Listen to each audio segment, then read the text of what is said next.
So you can get reprimanded for constantly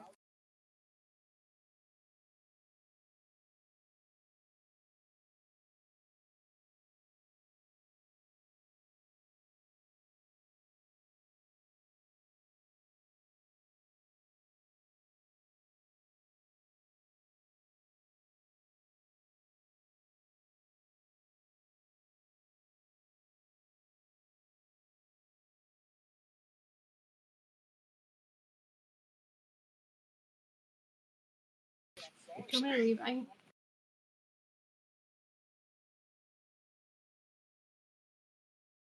What's up, everybody? We'll get started here soon. I'm just listening to Haz's stream right now. Obviously he's gonna hop on here soon, and we'll do some debates. We'll talk ACP. We'll talk about the event this weekend in Carbondale. But yeah, he's streaming right now on kick.com/infrared. So yeah, I'm just kind of listening to that and waiting for him to be ready to get this space started. But it should be fun. Got a lot of stuff to talk about. Right now he's talking about Jackson and, all the things that Jackson does for the party. And I mean, I second that 100%. Like, I feel like I have a little bit of a, it's easy for people to see how many followers Jackson has and just be like, you know, I don't know, see him as some kind of media personality, some huge media personality, and be hypercritical of him. But like, as someone who's also been banned from a lot of the same platforms as Jackson, had 7 of my TikTok accounts taken away, like, I was making decent money from those accounts, right? I was making decent money, and when the Russian SMO happened, I took the right position, the anti-NATO position, and that got me banned. And it would have been so easy. It would have been so easy to drift towards liberalism in order to not get banned. You know what I mean? And for Jackson, he could do the exact same thing. He could so easily be a grifter and make so much money and not get banned and not be persecuted by the US government, not have to freaking live in Russia or spend all this time in Russia because the US government's trying to put him behind bars for his political activism. It would be so easy for Jackson to grift.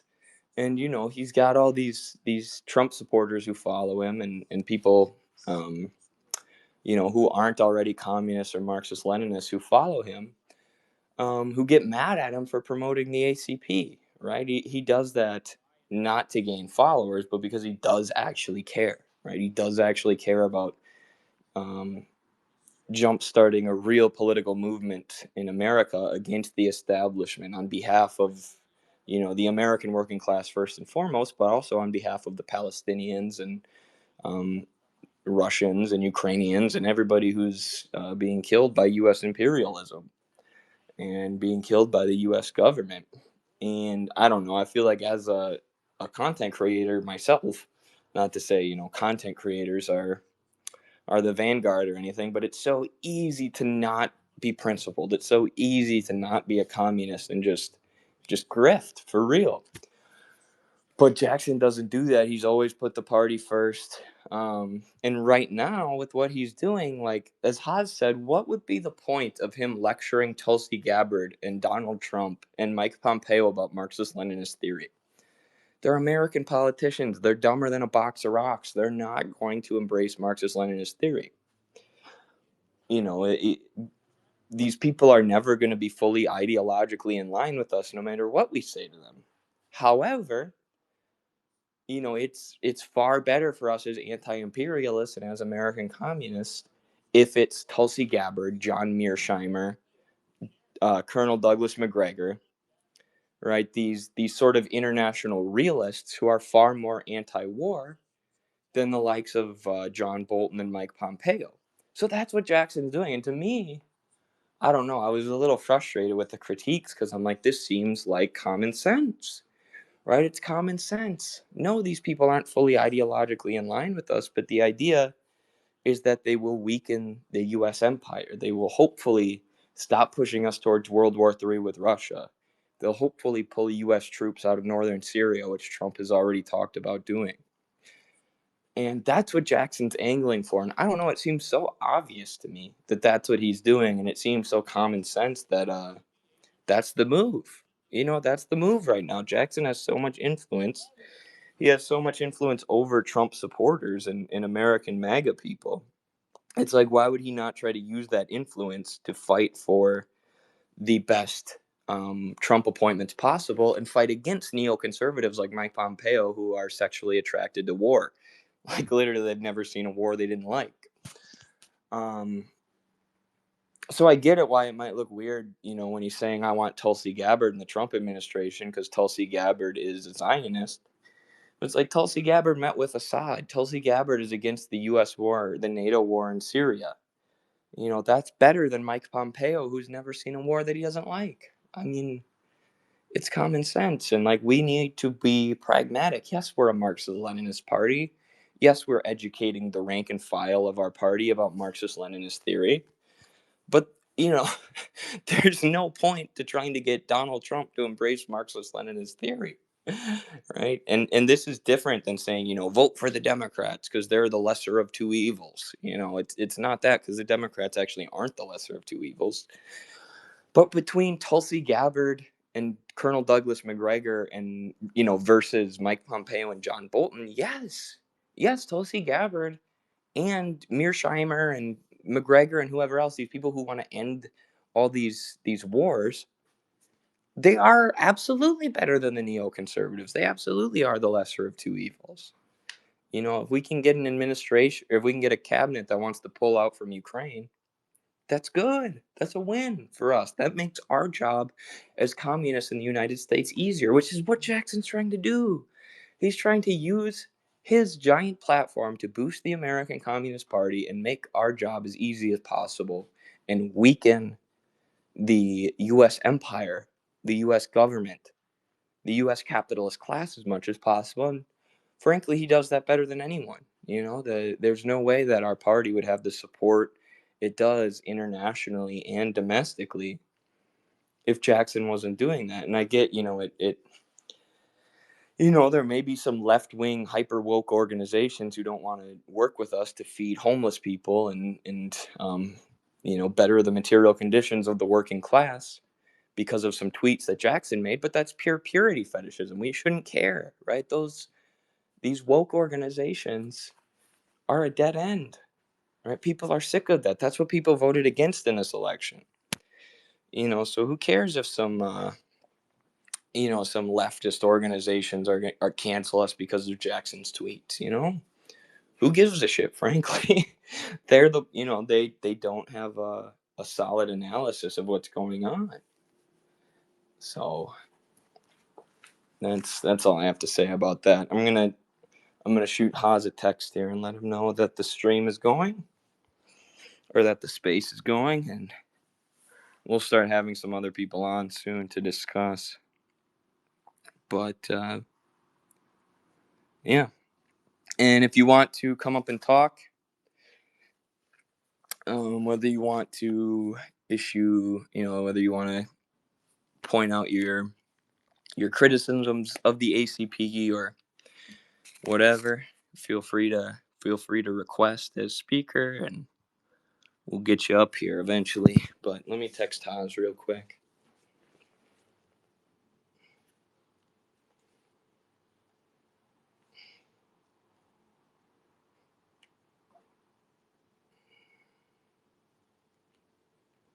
Also, on a side note, does everybody know our boy Malumbo, who did the Jubilee debate with me? He's got Congolese roots, and he's a California-based Marxist-Leninist. He's applying to join the ACP. He was in CPUSA, I believe, and um, changed course recently. So must have. I haven't talked to him about it, but I assume he just saw that the ACP's legit and CPUSA is a dead end. So he's applying to join, and I'm really excited about that because I think Malumbo's a great guy. And he's got a big platform. He could be really helpful, and this is going to happen more and more as the ACP continues to grow and as we continue to show what we're all about. Like we got ACP members in Carbondale handing out warm clothes and free food, thousands of dollars worth, while DSA members are trying to fight us and trying to, not they would never try to fight us as a group. They try to single out our members and isolate them and get them when they're alone and threaten them with violence. So they're doing that, and we're just focusing on spreading the message and bettering material conditions and ingraining ourselves in the community. And as we continue to do that, more and more real dedicated communists, real dedicated people are going to see it. They're going to see that the lies from Johnny Socialism and these other brain dead morons who live in their parents' basement and spend all day talking about the ACP, spreading lies about the ACP, they're going to see that these people are liars, and they're going to see that our rank and file and our leadership actually gives a shit. So Malumbo is a great example of that, and let there be thousands and hundreds of thousands more. We'll never. This is what I said at the Dearborn event, which was the first event that Midwestern Marx did in conjunction with Jackson and Infrared. I said the door will always be open. I'm like, all of you who cancel us and deride us and attack us, guess what? We don't give a shit because we only care about the cause, right? We're not individualistic. And you know who was the first person to say that he agreed with that and he thought that was a super important message? It was Jackson Hinkle, right? Jackson doesn't care about these people who attack him and these people who call him a fascist with no evidence or whatever else. He cares about the cause. And I know he can be like abrasive and brash, but that's why he has such a big audience, right? He's just gaming the algorithm and posting hilarious memes, and that's why he has 2.8 million followers. But I'm telling you, as someone who knows this guy personally, he truly cares. He does. He is dedicated to communism, and he's put his life at risk to promote it. So, yeah. How's everybody doing? We got quite a few people in here. I don't know why Elon Musk hasn't made it so you can do Twitter Spaces from the iPad. He needs to do that because I have to do this from my phone, and my phone glitches out all the time and likes random tweets. But let's just start letting people in. Honestly, I could start talking to people before Haas gets here. Let's start with this comrade.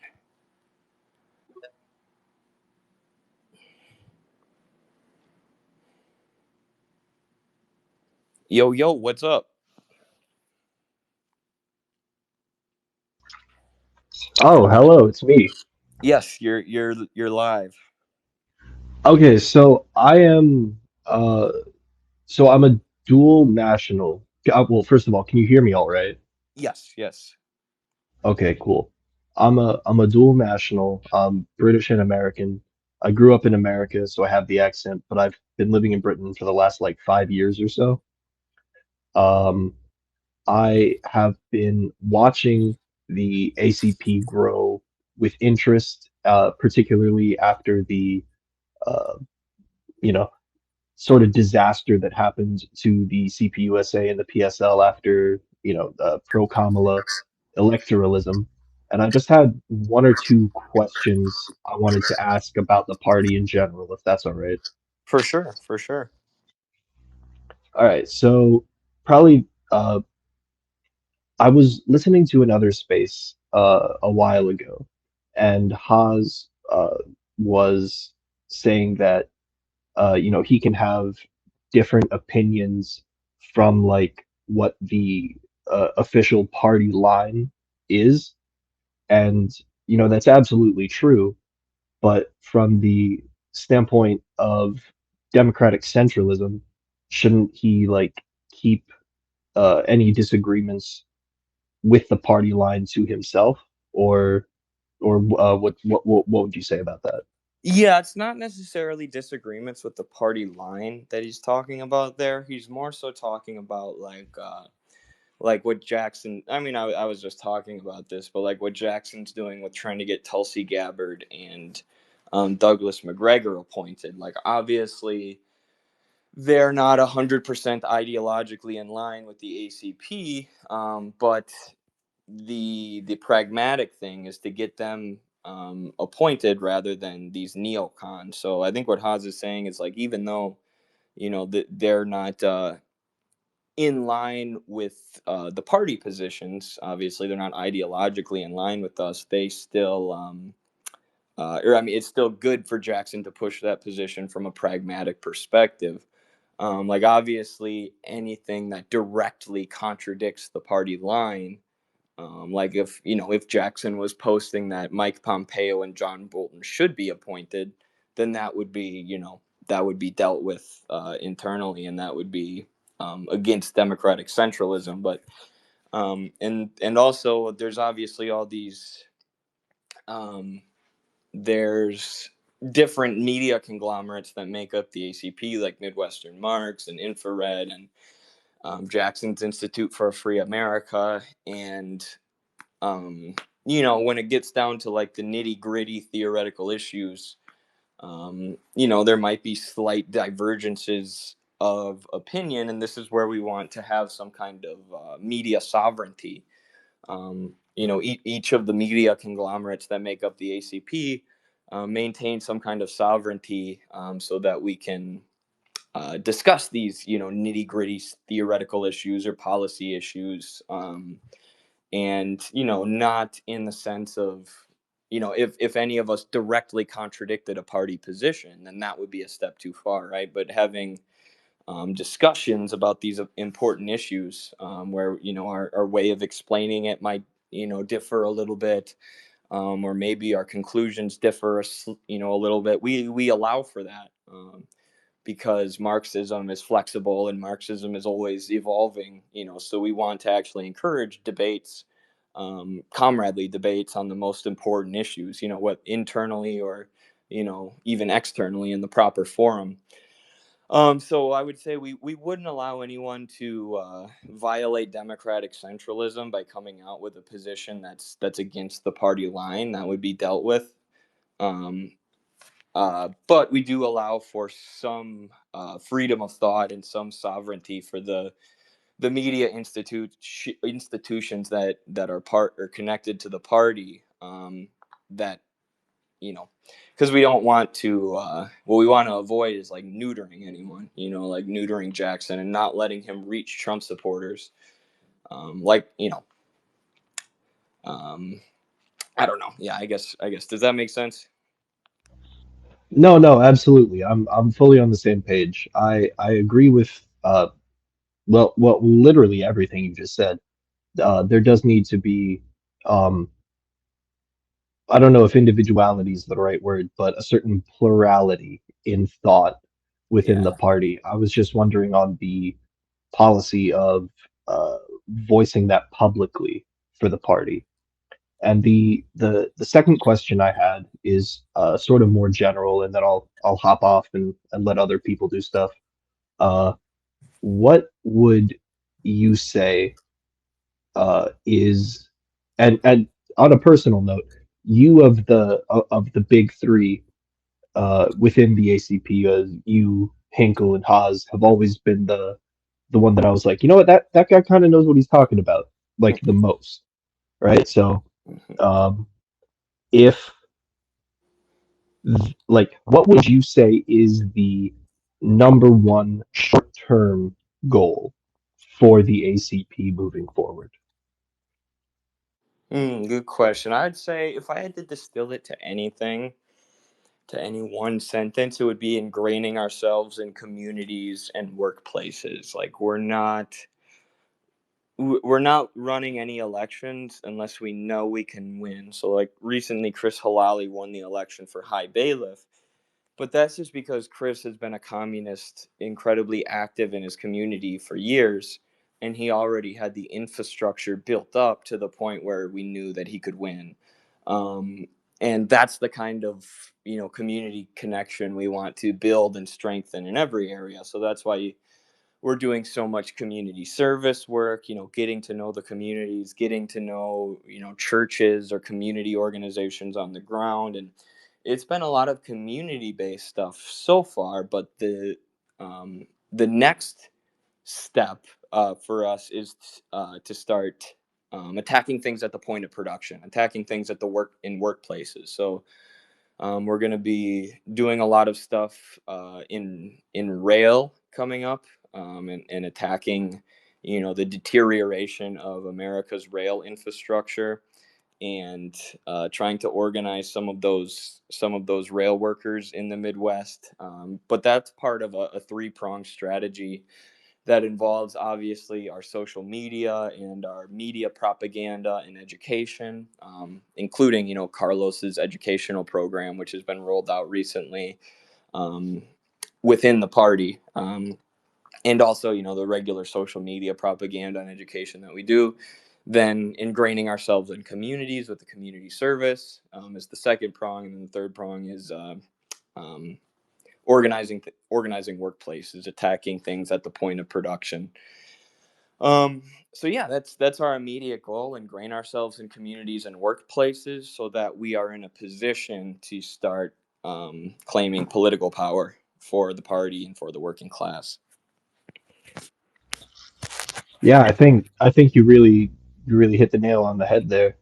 Um, like in Lenin's "What is to be done," like the spoiler alert, but the fundamental like answer to that question was we need a newspaper. We need to Mm, connect the workers, and like we have that.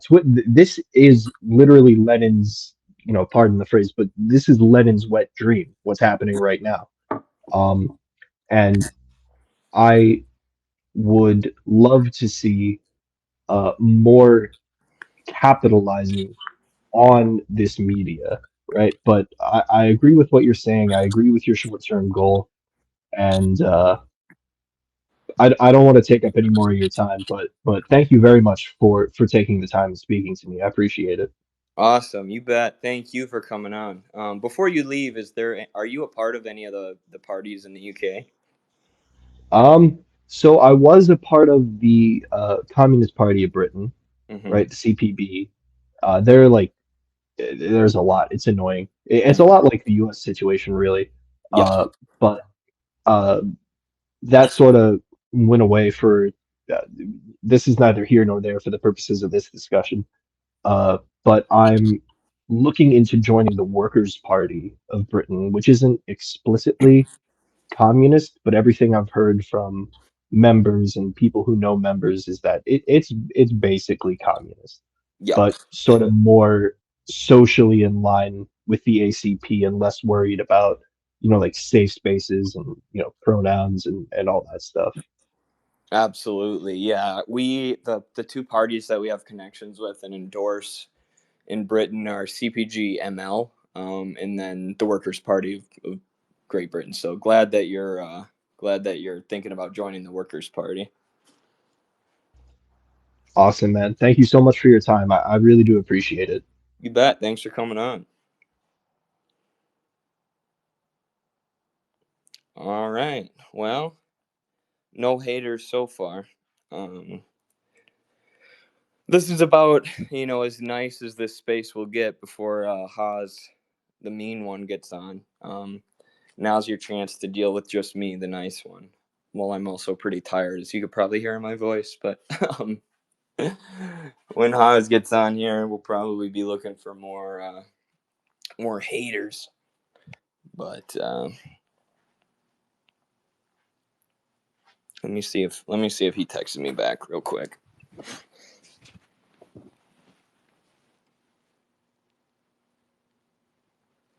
Not yet. He's leaving me all alone. What a jerk. Just kidding. All right, who's next? We got Invader Zenio.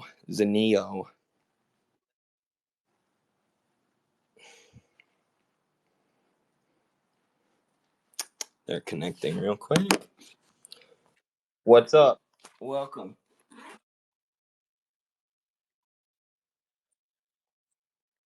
Of course. So I guess I'll just start off by saying what you're doing is illegal. Are you aware of that? How so? The Communist Control Act of 1954. Oh, what's that say? It outlaws the creation of a communist party. That seems like a violation of my First Amendment rights to freedom of It thought. absolutely is. But it exists. And if there was a political will, like there was during the Second Red Scare, do you believe that the United States would not sick this law on you? Yeah, they already are. American communist. They already are. Yeah, they're already cracking down on us. Our people already can't fly into any airport without getting detained and having their phones seized and searched. We can't. Recently, one of our haters tried calling into the attorney general in one of the states where our executive board members lives and tried to get us on for our Hurricane Helene fundraiser. They said that we were stealing the funds, and the attorney general needed to look into it. And obviously, we were able to send them all the receipts and show that we weren't. But yeah, it's already happening. But thankfully, the legal precedent, hasn't been for a long time to crack down on communists openly, because it is such an obvious violation of the First Amendment and of the American Constitution. But we fully expect that the hostility from the government towards our party and just from the ruling class in general will increase as we continue to grow. And this is why you need dedicated members and dedicated leadership who aren't going to sell out and who are going to take these fights head on. And that's also why we have a legal team who has so far been really successful. Oh, here's Hans. Oh, okay. I guess I should probably let him make his intro before I say anything else. For sure. Thank you. Okay. Yeah.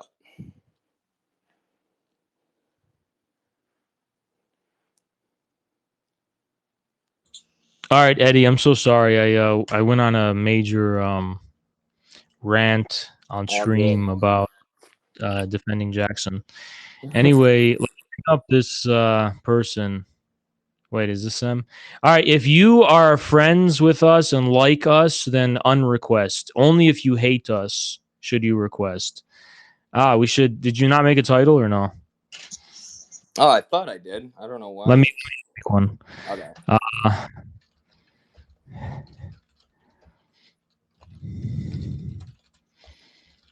I thought the title was talking about ACP, but whatever. Twitter's stupid.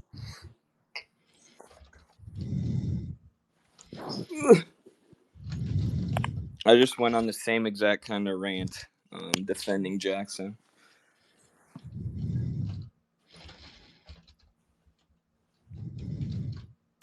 Right. So, not to insert myself, but we were just talking about the legality of the ACP, and I just Invader, are you a friend or an enemy of us? That's a good question. I don't know. I don't know. All right, then I don't fucking know either. That's the problem. All right, sorry, Eddie. They're kicking him off. I don't want to. You can be his friend, but I mean personally. Okay. But I told them that they. He sounds like a time waster. Yeah, I told them that I'm the nice guy, and that when you came in, we're gonna crack down. So it's all good. All right, we'll bring up Comrade Confucius. Why not? Everyone wants him. Let's go. Hello, Mr. Confucius.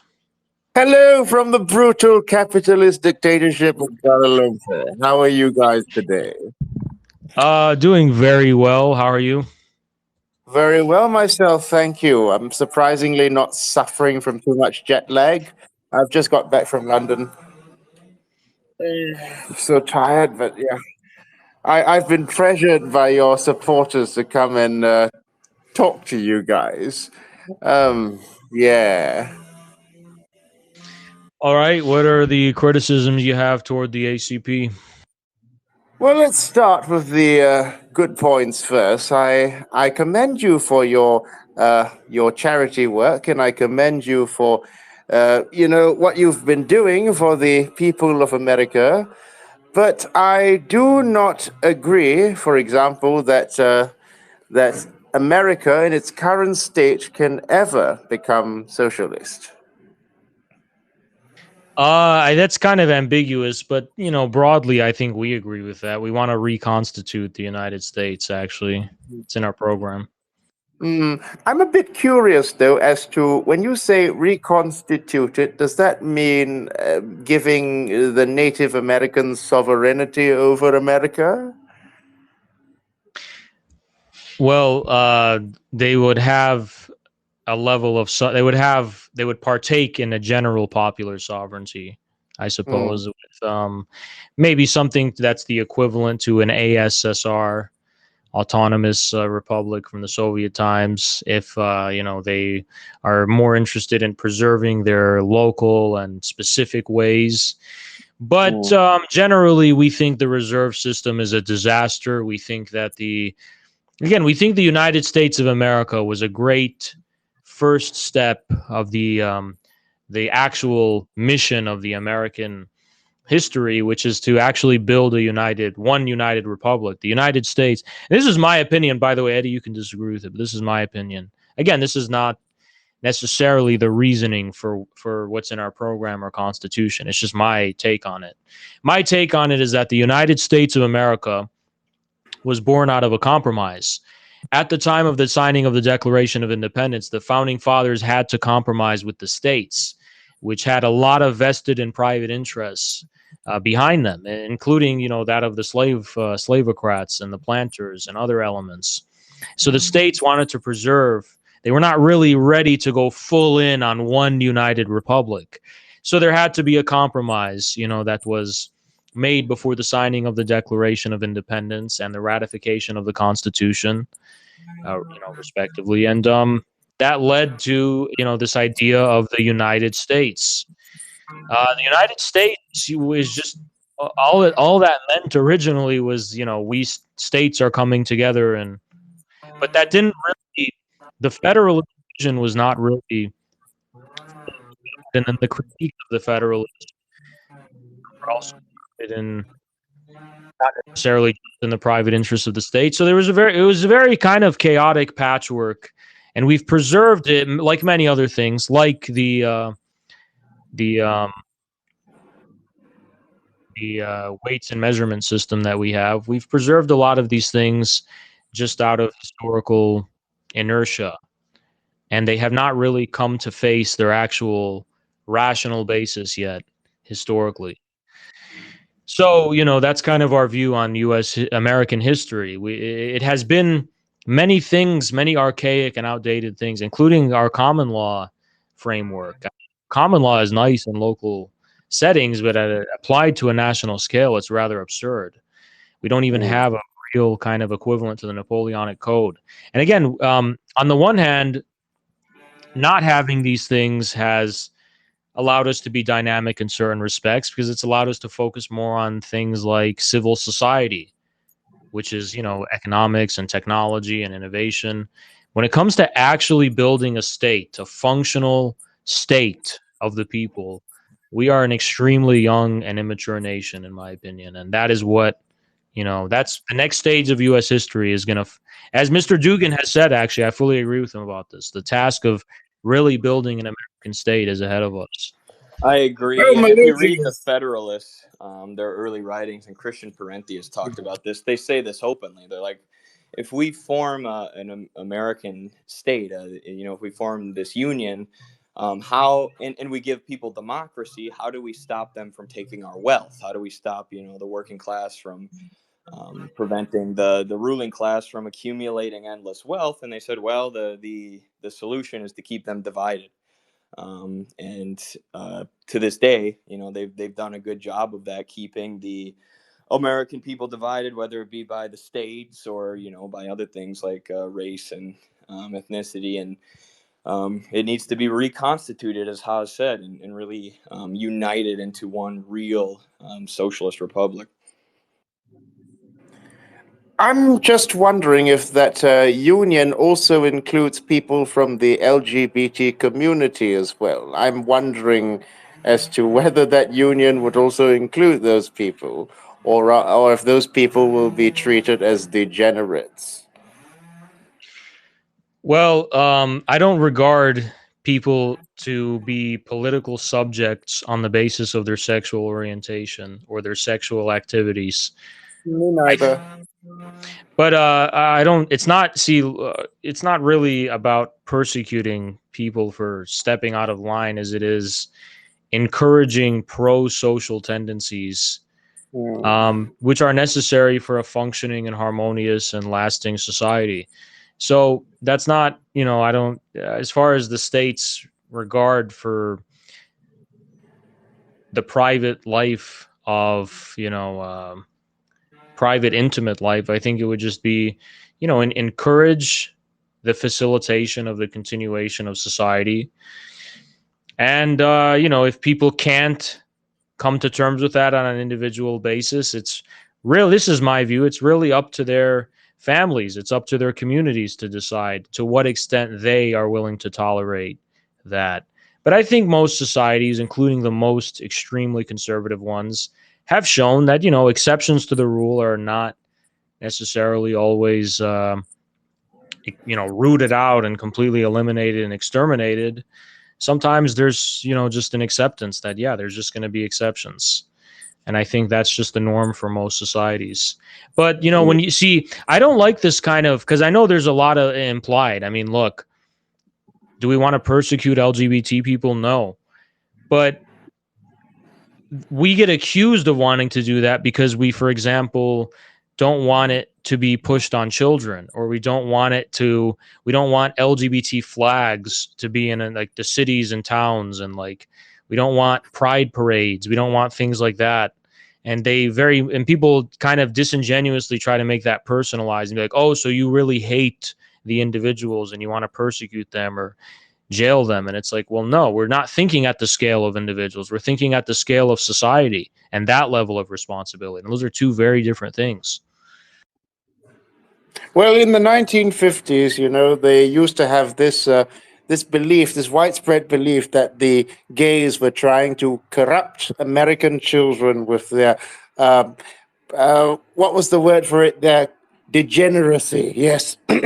And it's a common. I'm not saying that you guys want to persecute gay people personally, but some of your followers, in fact, quite a number of your followers, in fact, have expressed some rather disdainful attitudes towards gay people, like your friend Mr. Jackson Hinkle, for example. Mr. Confucius, I have to ask you something, because we have a consistent problem we face, which is that every single time we ask people to criticize our party, the focus always has to be on this, don't you find that a little strange? It's like, it's very strange. Like, with all the things going on in the world, with all the things that actually matter, why is it that let's just be honest, that we are just men, you know, I guess we're men. Not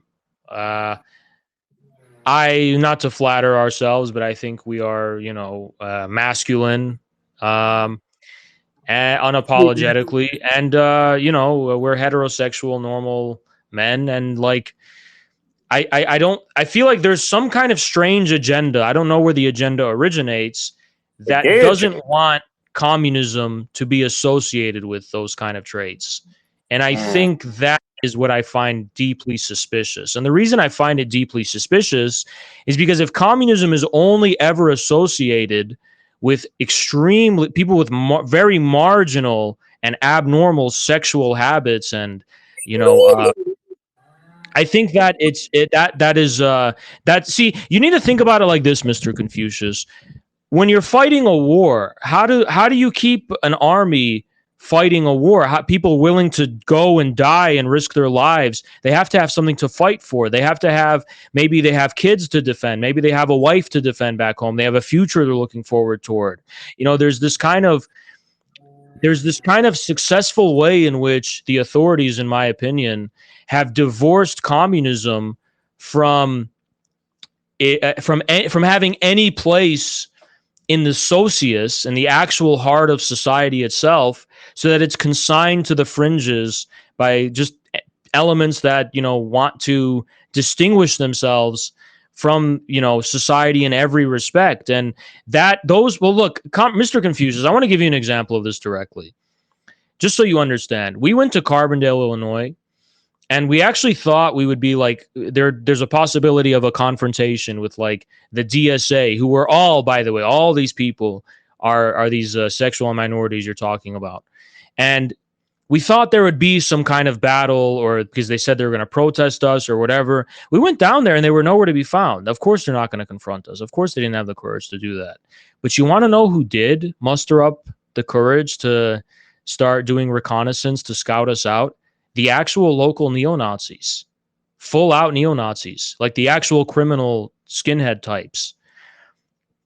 And that was, that kind of awakening is like, it's kind of scary to think about the fact that we are like the only organization that can actually fight these people. And that's why we're a target for actual neo-Nazis. We're the only ones that are going to be fighting them.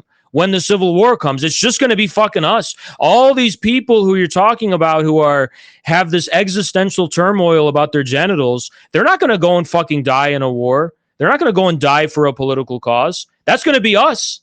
And when you think about it that way, communists in general are really fighting an uphill battle, because it's a war. The war has been waged on us psychologically. And it's impossible for us to recruit soldiers. It's impossible for us to grow at the same rapid rate that the far right is, because the actual people who would take up guns and fight in a fucking civil war are not people who want to be associated with sexual abnormality and deviancy. So, this is a really tough situation, Mr. Confucius. I don't mean to vent on you or whatever, but it's like, you need to understand it like war, man. It's like, willingness to sacrifice yourself, willingness to sacrifice your individuality. That willingness, that's what it means to be a soldier. And fixation on sexuality, even heterosexuality, if it's a fixation, if it's porn addiction, it's just self-indulgent. It's just extreme. That's why incels are the same, in my view. People who fixate on LGBT issues, I see incels as the same way, because it's just incredibly, incredibly self-indulgent. It's incredibly self-indulgent. It's exactly what Lenin called it. It's navel gazing. You're just looking at your navel and you're obsessed and fixated on that. And that's not what matters in the end. What matters in the end is what outlives us. When we're buried 6 feet under the grave, what legacy we've left behind. It doesn't necessarily have to be a biological one, but it's got to be some kind of legacy that goes on and lives on. And that's the communist way. I went to Russia. I saw how communists think. I saw how they used to think. I saw the monuments they built. I saw the culture and the ideology of the society that they built. And it's about sacrificing your own immediate self-interests for the sake of future generations who you will never live to see. And that is really the communist way in every communist state in the world. Damn. Agreed. Well, I do take issue, Mr. Aldin, with the use of the term deviancy, and see, you seem to be lumping in porn addiction with the gay people or transgender people who simply don't want to be persecuted and who simply. Well, we're not persecuting them. No, none of us are persecuting them. If some of our soldiers have hurt their feelings in a confrontation online, I recommend you look at the details of what happened, and you'll probably find that they were the aggressor and that they were just being hit back. So all my soldiers have done is defend themselves, frankly, in the face of attacks that have predated this controversy. Again, when I was on Twitch in 2021, I couldn't criticize anything LGBT. I would have gotten banned. So I didn't. My community didn't. And yet we were under attack by the same people. And what should we do? We should look like idiots, like all these boomer leftists who just get attacked and shit on all the time and are apologetic about it. No, we're going to fight back. We're going to hold our own. Why wouldn't we? Well, I come from a colonized country, Malaysia. You probably know I come from Malaysia. And you're probably aware the British were here for 200 years. And they introduced what we call the buggery law. And the thing is, in most colonized countries, you'll notice most countries that suffered from European colonization, LGBT persecution is particularly brutal, like in Indonesia, for example, or Malaysia. Mr. Confucius, with all due respect, you see it in countries that were colonized by France, and you see it in countries that really weren't colonized that much at all, like Ethiopia. So I don't know exactly what you're getting at with this, and frankly, I think this is a way of trying to explain why collectivistic societies tend to be hostile to LGBT propaganda and causes, but I don't really buy it, to be honest. When the colonizers first came to China, they were shocked by how liberal they were towards sexuality, or what they perceived to be a liberal. Mr. Confucius, again, I don't want to interrupt you, but you need to draw a simple distinction between the culture of the courts, which was incredibly decadent, which didn't just include let's call it non-heterosexual behavior. It also included sexual slavery, and it included pederastry. So let's not leave out these details, because it's very important to include the whole thing, so we get the full picture, right? And this was court decadence that was not looked upon well by common people that were tilling the fields, who were incredibly heteronormative. And that is true for every single one of these cases that they try to tell us that heteronormativity is a Western imposition, and it's not. You have to look at what was the norm for the majority of the population, not just the elites. You mean to say, sir, that the sultans of Malacca, who had third gender priests known as Sida were not hetero? They were the exception rather than the rule. They were the decadent elites of the society. And the peasants would have been heteronormative, in your view? Yeah, and then that's not because of any moral prescriptions or something. It's just a very basic, it's a basic observation you'll find in history, that when people have to focus on, making sure they're not going to starve and having children and these kind of basic responsibilities and obligations, they don't have time to be sexually indulgent. They don't have time to indulge and, experiment in all these strange ways. Strange, I guess, is a normative judgment, but you get the idea. That's true of almost every peasant class in almost every country in history. You guys don't think that gay people were born that way? They're biologically that way. You think that? Listen, Mr. Confucius. My personal opinion, I guess, would be contentious with you, but frankly, I don't know why it matters. I mean, we're the American Communist Party. Why are we talking about this? Why is there so much navel gazing? Why is there so much of an interest in, these very, very, specific sexual activities? Where's the communism here? What's going, do you know what I'm getting at? Like, why there's so much going on in the world. There's so much going on in this country. Why is there such a fixation? I mean, look, I am a student of Lacan's psychoanalysis. In this respect, I think I differ from Eddie. And I think I have an answer to this question that I could explain. I could explain why people are so obsessed with sexuality today and so fixated on it and stuff. But at the same time, I don't think they need to be. I think there's a way to move past it if you can overcome the narcissism, if you can just overcome the navel gazing and the self-indulgent mentality and just really understand that this is something that's much bigger than individuals. So something much bigger than individual desires and fantasies and wishes and wants. And it's really, I guess that's very difficult to communicate.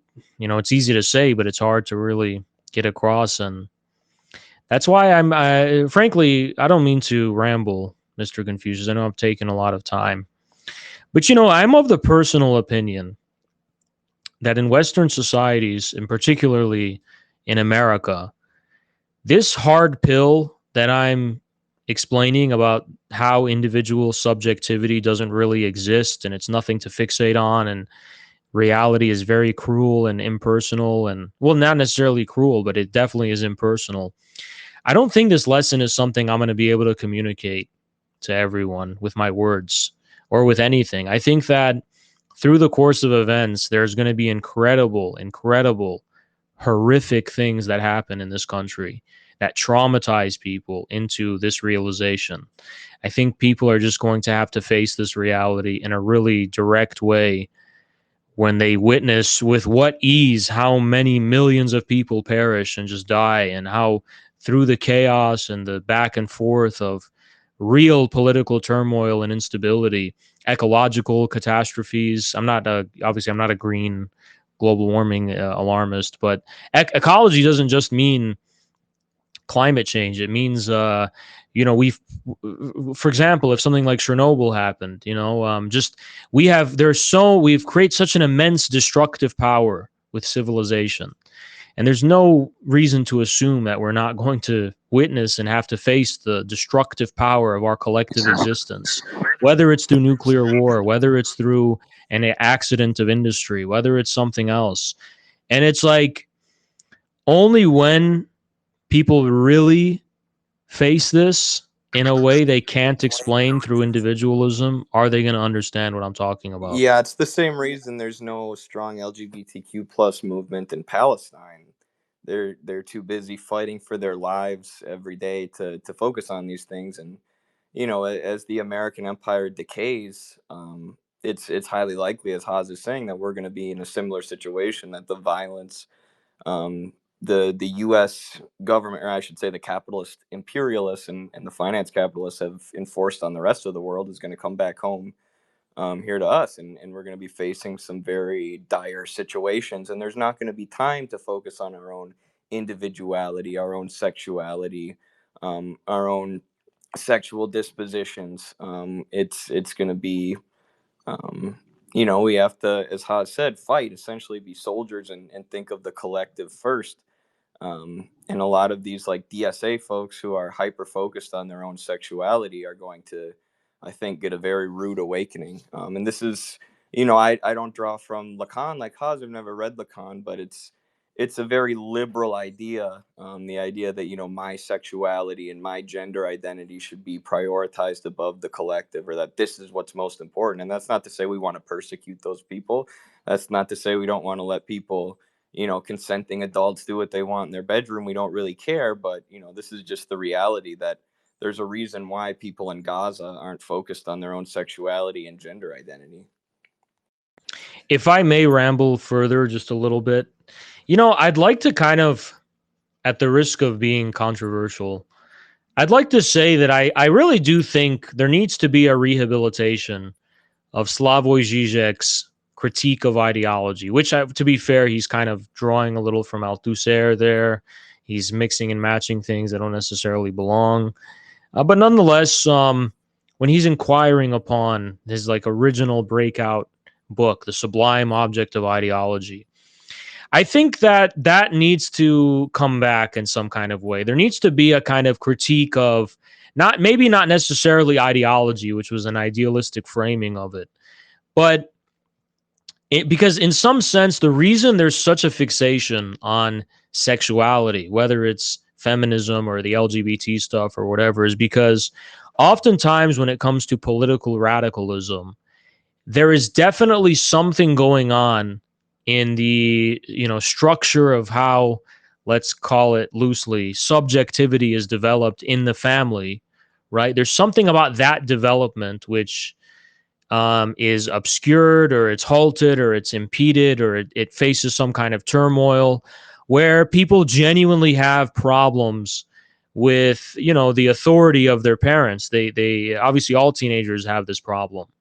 but that teenage angst and that, basic Oedipal dilemma is being hooked into and hijacked by neoliberal capitalism in a lot of ways, because it's profitable, and also because we're entering into a seemingly post-Oedipal civilization with the rise of information technology. The authority of a single individual head of the household, the so-called patriarch, the father, is struggling to catch up with the rise of technology and the rise of the acceleration of culture.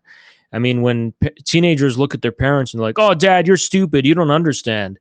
I think the thing that's tragic about our today's society is that there is an extent to which this is true. Parents don't know what social media is. They don't know how technology works. There are a lot of problems that young people face, which their parents are completely, like, they look clownish in the face of attempting to resolve and deal with. And that builds a lot of resentment and disappointment and problems in young people. And for so many other reasons, obviously, the basic turmoil at the level of family life is a very, very potent pipeline toward some kind of political radicalization, whether it's the extreme right or so-called extreme left. But in this case, with extreme left, there's a reason that it's so fundamental for people to say capitalism is patriarchy and all, even though the Communist Manifesto says the opposite, by the way.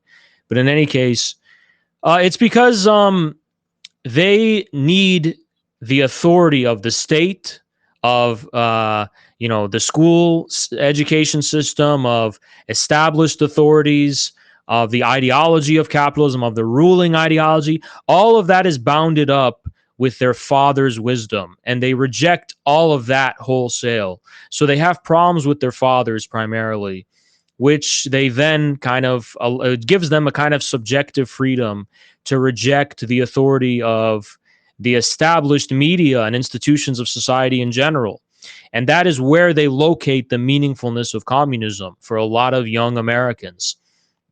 And one of the ways in which, obviously, it's the LGBT stuff, it's this complete kind of repudiation of the basic life of the family. Now, they confuse this for Engels's inquiry upon the history of the family, but that had nothing to do with the living life of the family. I mean, Marx was a family man. Most communists were family men. They had family out. They weren't like saying, "Fuck you, Dad, fuck you, Mom." I mean, I'm sure revolutionaries have gotten in trouble with their parents here and there, and most people in general have issues with their parents one way or another. But the critique of the family that Engels engages in is not a personal critique. That's what I'm trying to say. It's not being personalized and made into it's not being given the status of individual subjectivity. But that's what's happening today when it comes to the adoption of communistic ideas. Most fathers in America grew up during the Cold War at the height of anti-communism. So a lot of people are adopting quote unquote communist views because it's a complete repudiation of everything their fathers believe, everything their fathers, see. And that is really the root of it. It sounds simplistic, but that's the truth. That's why there's such a focus on sexuality. And, in terms of breaking out of that and solving that problem, I think people need to kind of learn how to be free from the ruling ideology while still having a basic sense of obligation and connection with your actual family. I know that our indoctrination into the system, more or less, does happen at the level of the family, and these things are to an extent synchronous. But now entire families are being victimized by the system. It's your father's a human being too, and he's also being victimized by the system. And if he's not, then just admit that you're not coming from a working class background to begin with. If your dad's actually like a real CEO patriarch who's a billionaire or something, and then okay, then you have some Oedipal problems with your own family. I mean, stop trying to stop trying to spread that extremely destructive ideology and subjectivity to working class people, because all working class families are under attack right now. And I think communism should be something that allows families to come together in terms of families trying to make sense of the world around them. We're not living in a time where, the father is a guy who's, wearing overalls and coming home and, and saying, yeah, damn commies, fuck all like, he might be saying that, but it's like he doesn't have a vested interest in saying that, And it's like, instead of resenting him and hating him, like, okay, you had some problem that made you resent him and hate him, because his authority wasn't enough to guide you through the difficult. I'm not talking about you personally, Mr. Confucius, just talking about people in general, in terms of being able to guide you through the problems of modern society. And now you've adopted communism to rebel against him. But really look into communism, really look into Marxism. And if you do that enough, you'll find it within you to forgive your father. You'll find it within you to forgive your family. And you'll learn, you'll come together with your family and be a source of authority in your own household, in terms of, people are looking for answers in terms of how to make sense of the world. And there's a lot of ways people can come together and do that. And that's what's going to save families. That's what's going to save the sacred connection of family life, frankly. It's going to be people coming together and, learning how to make sense of this chaos. And because even your fathers are being disillusioned with the system and they don't know how to make sense of it, and all of their authorities in their lives are letting them down. Uncle Sam is fucking letting them down, right? So now that you've accidentally stumbled upon this communist ideology, which you've originally adopted, most of the leftists, to spite their parents, it should be a source for you of forgiving your parents. Now you can understand why you had the turmoil you did in the first place. You can understand what the source of the trouble was. It wasn't personal. It wasn't because your parents are assholes. It wasn't because your dad is an evil patriarch who wants to, no, it's because it's for objective, not personal reasons. And Marxism has given you the tools to understand that. And now that you understand that, you can mature from it, and you can, and I guarantee if people sincerely take my advice, we will never have to hear about criticisms of ACP or where we're coming from on the basis of anything else. There's not going to be any more pride flags. There's not going to be any more of these nonsense flags. It's not going to be an issue anymore in terms of how much it's associated with communism and Marxism. That's my rant, Mr. Confucius. The floor is yours. Oh, thank you very much. I won't take up too much of you gentlemen's time. I'm heartened that you say you will not be persecuting LGBT people. I just hope that they will not be seen scapegoated as symbols of capitalism and imperialism and capitalist decadence just because of a few isolated cases of pinkwashing. That's my concern. I hope that the anti-imperialists in the West will not lump them in with imperialism. That is my hope. Well, I mean, I frankly think that imperialism is based on one's stances that are political. In terms of decadence and capitalist decadence and whatever sexual behaviors would be associated with that, the point is to go to the root cause. All right, the point is to focus on the things that matter, which is how one politically, what stances one takes politically. The rest should not be an object of focus at all. Well, thank you very much for your explanation, gentlemen. And as for the last point I'd like to make before I leave, it does concern me though that you guys. I'm not saying that you guys are evil imperialists, but do you know the American flag, the Star-Spangled Banner, is seen by many as a symbol of cruelty, of imperialist brutality. And many people around the world regard it that way. In fact, the founding fathers themselves were slave masters, weren't they? People like Thomas Jefferson, for example, who had children with his slave. So I'm not sure how one can, resolve the contradiction of the Star-Spangled Banner's symbolism with the symbolism of communism. Not sure how that. Well, I would just say that the history is everything. So the U.S. flag is, it's a flag of genocide. It's a flag of persecution and extermination and imperialism, and that is there obviously. But there's also other things there, and the question. And there's also a history of a country. Is what I mean to say. And that all of those things I mentioned are part of that country's history. But can you annihilate history? Can you annihilate it? Can you somehow abolish all of it? And I think the answer is no. I think America has become a global hegemon, and the dollar has become the world reserve currency, and America's world historical significance, for better or for worse, seems to be more or less something that can only be sublated, which is what China has done, already, by hijacking the kind of this world market and system America helped create through bloodshed and all these other things, and assailing that world market toward the end of socialist construction. And now, the legacy of America is the entire legacy, everything. Nothing can be spared from the totality of what America is in terms of its existence. But again, is there a stance we can assume that is free from that? Is there anyone who can be free from it? And the answer is, that's a really, Mr. Confucius, I would think about that, because the Soviet Union, did it have to disappear? No, but it's gone, and China's still here. Why is China still here? And we have to think about things like that. We have to think about, is it possible to be free from the sinfulness that is the great Satan, America? Now, in the future, yes, obviously. But even such a future will be tainted, right?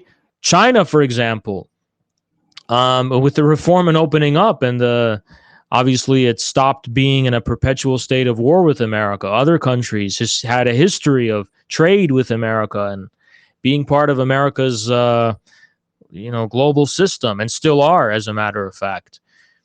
So even when when BRICS succeeds in just overthrowing the dollar and really being free from America's current political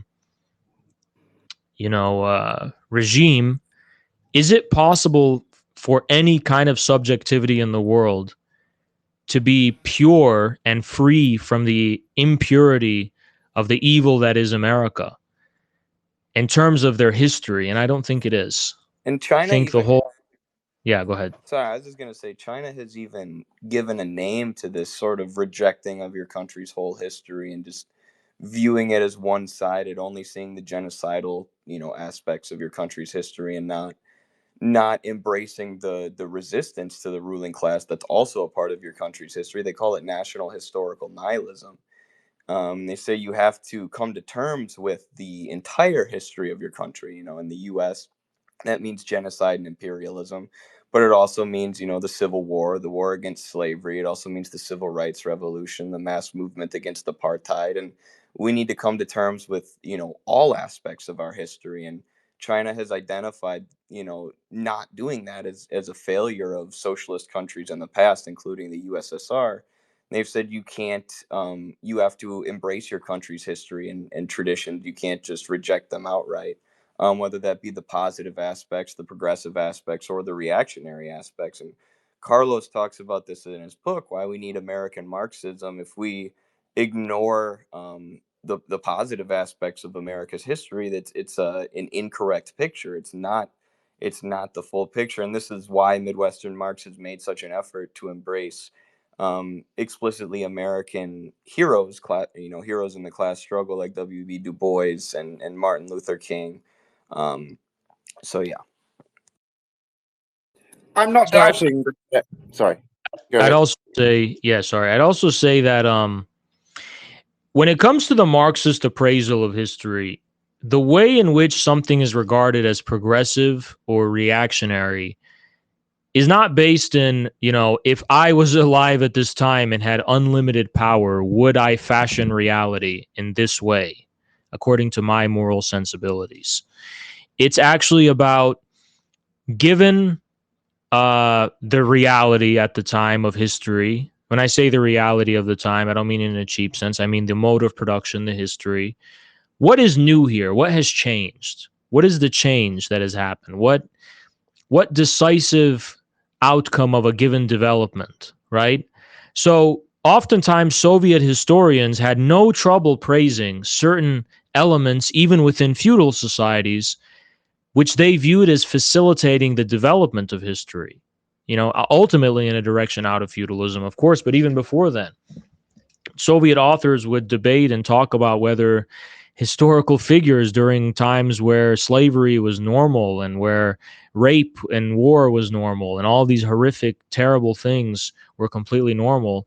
And they would have no problem regarding certain people as progressive. I think even Michael Parenti, who's not necessarily a Marxist-Leninist, would talk about Julius Caesar having a progressive significance. But Julius Caesar went to Gaul and enslaved and raped everyone. So you need to understand, when Marxists talk about something being historically progressive, it's not about it being progressive. It's not about it reflecting your own moral sensibilities in terms of what you would consider a correct or incorrect thing to do, or good or bad thing, in terms of how you would either want to design a society or how you personally would like to act. It's about the impersonal development of history. And there's no... Sorry, go ahead. I would go so far as to call Oliver Cromwell historically progressive, but Of course. And he was. even though he butchered Irish people left, right, and center, I get what you mean. It's not whether he was nice or not, just like Henry VIII was also historically progressive for breaking the power of the Catholic Church. Sorry, go ahead. Sorry. Yeah, I mean, that's basically it. And, when it comes to America, I think, what we as the ACP want to communicate to the world is that we're not waving an American flag because we want to represent the US regime and the continuation of the American world system. We are doing it because we want to finally take responsibility for our country and all of the harm and evils that it's committed, and start on a new, fresh basis. And when it comes to the forces that are fighting America, and when I say fight America, I mean the regime, we're on their side. So it's not just like we're asking them to trust us, because we see ourselves as fighting alongside them. So when we topple the American regime, hopefully, well, I have, for legal reasons, of course, we aren't going to topple it. But when the U.S. regime is going to be toppled, and we're going to have to build our country from scratch, build a state from scratch, we are going to be the ones who are very vulnerable. And that is the position we're taking when it comes to the international world, that there's still going to be a country and a people here, and we want to build on a new, fresh basis. And we want to take responsibility for what our regime has done, and we want a new world order. Yes, the reality is that the American people are not going away, just like the Jewish people in Israel are not going away either. You can't just kick them out. Jewish is too broad of a term in this case, but in terms of Zionist settlers, for example, in the West Bank, I mean, I think it's fair to say that they're going out. And I think it's also fair to say that many people in the Zionist entity will be leaving on their own accord because they're already fleeing. So I think America and Israel have similar history, though. Like America, the foundation of America, the manifest destiny, sorry to interrupt you, manifest destiny and Zionism, don't they have parallels with each other? No, I think it's easy to draw a parallel, but I think the main difference is that, and I've elaborated on this before in and long form X posts, actually. But I think the difference is that, well, there's a few. First, I think that Zionism was an ethno-nationalistic ideology that specifically preempted the possibility of the construction of a multi-ethnic and multi-religious state right at the outset. I think obviously the founders of America had racist prejudices and expectations, but that doesn't mean the notion of an American state was from the outset preempted the very possibility of a multiracial, multi-ethnic country. I think it's not baked in. I think the only thing that's baked in is what, is what happened in terms of the aspiration of building a single republic. And many things remained ambiguous and left open. I mean, there was even in any case, I also think in the case of Manifest Destiny, in terms of the treatment and of the indigenous people that were living there, of course it was horrific and brutal and nothing could justify it. But the difference with Zionism is that Zionists knew exactly what the consequences. They knew that there were people living in Palestine. The Palestinian people already had internationally recognized status, more or less. This was an era of the self-determination of nations as a principle of international law, which didn't exist at the time of Manifest Destiny, by the way. And the Zionists baked into the very fabric of their ideology a complete repudiation and rejection of this.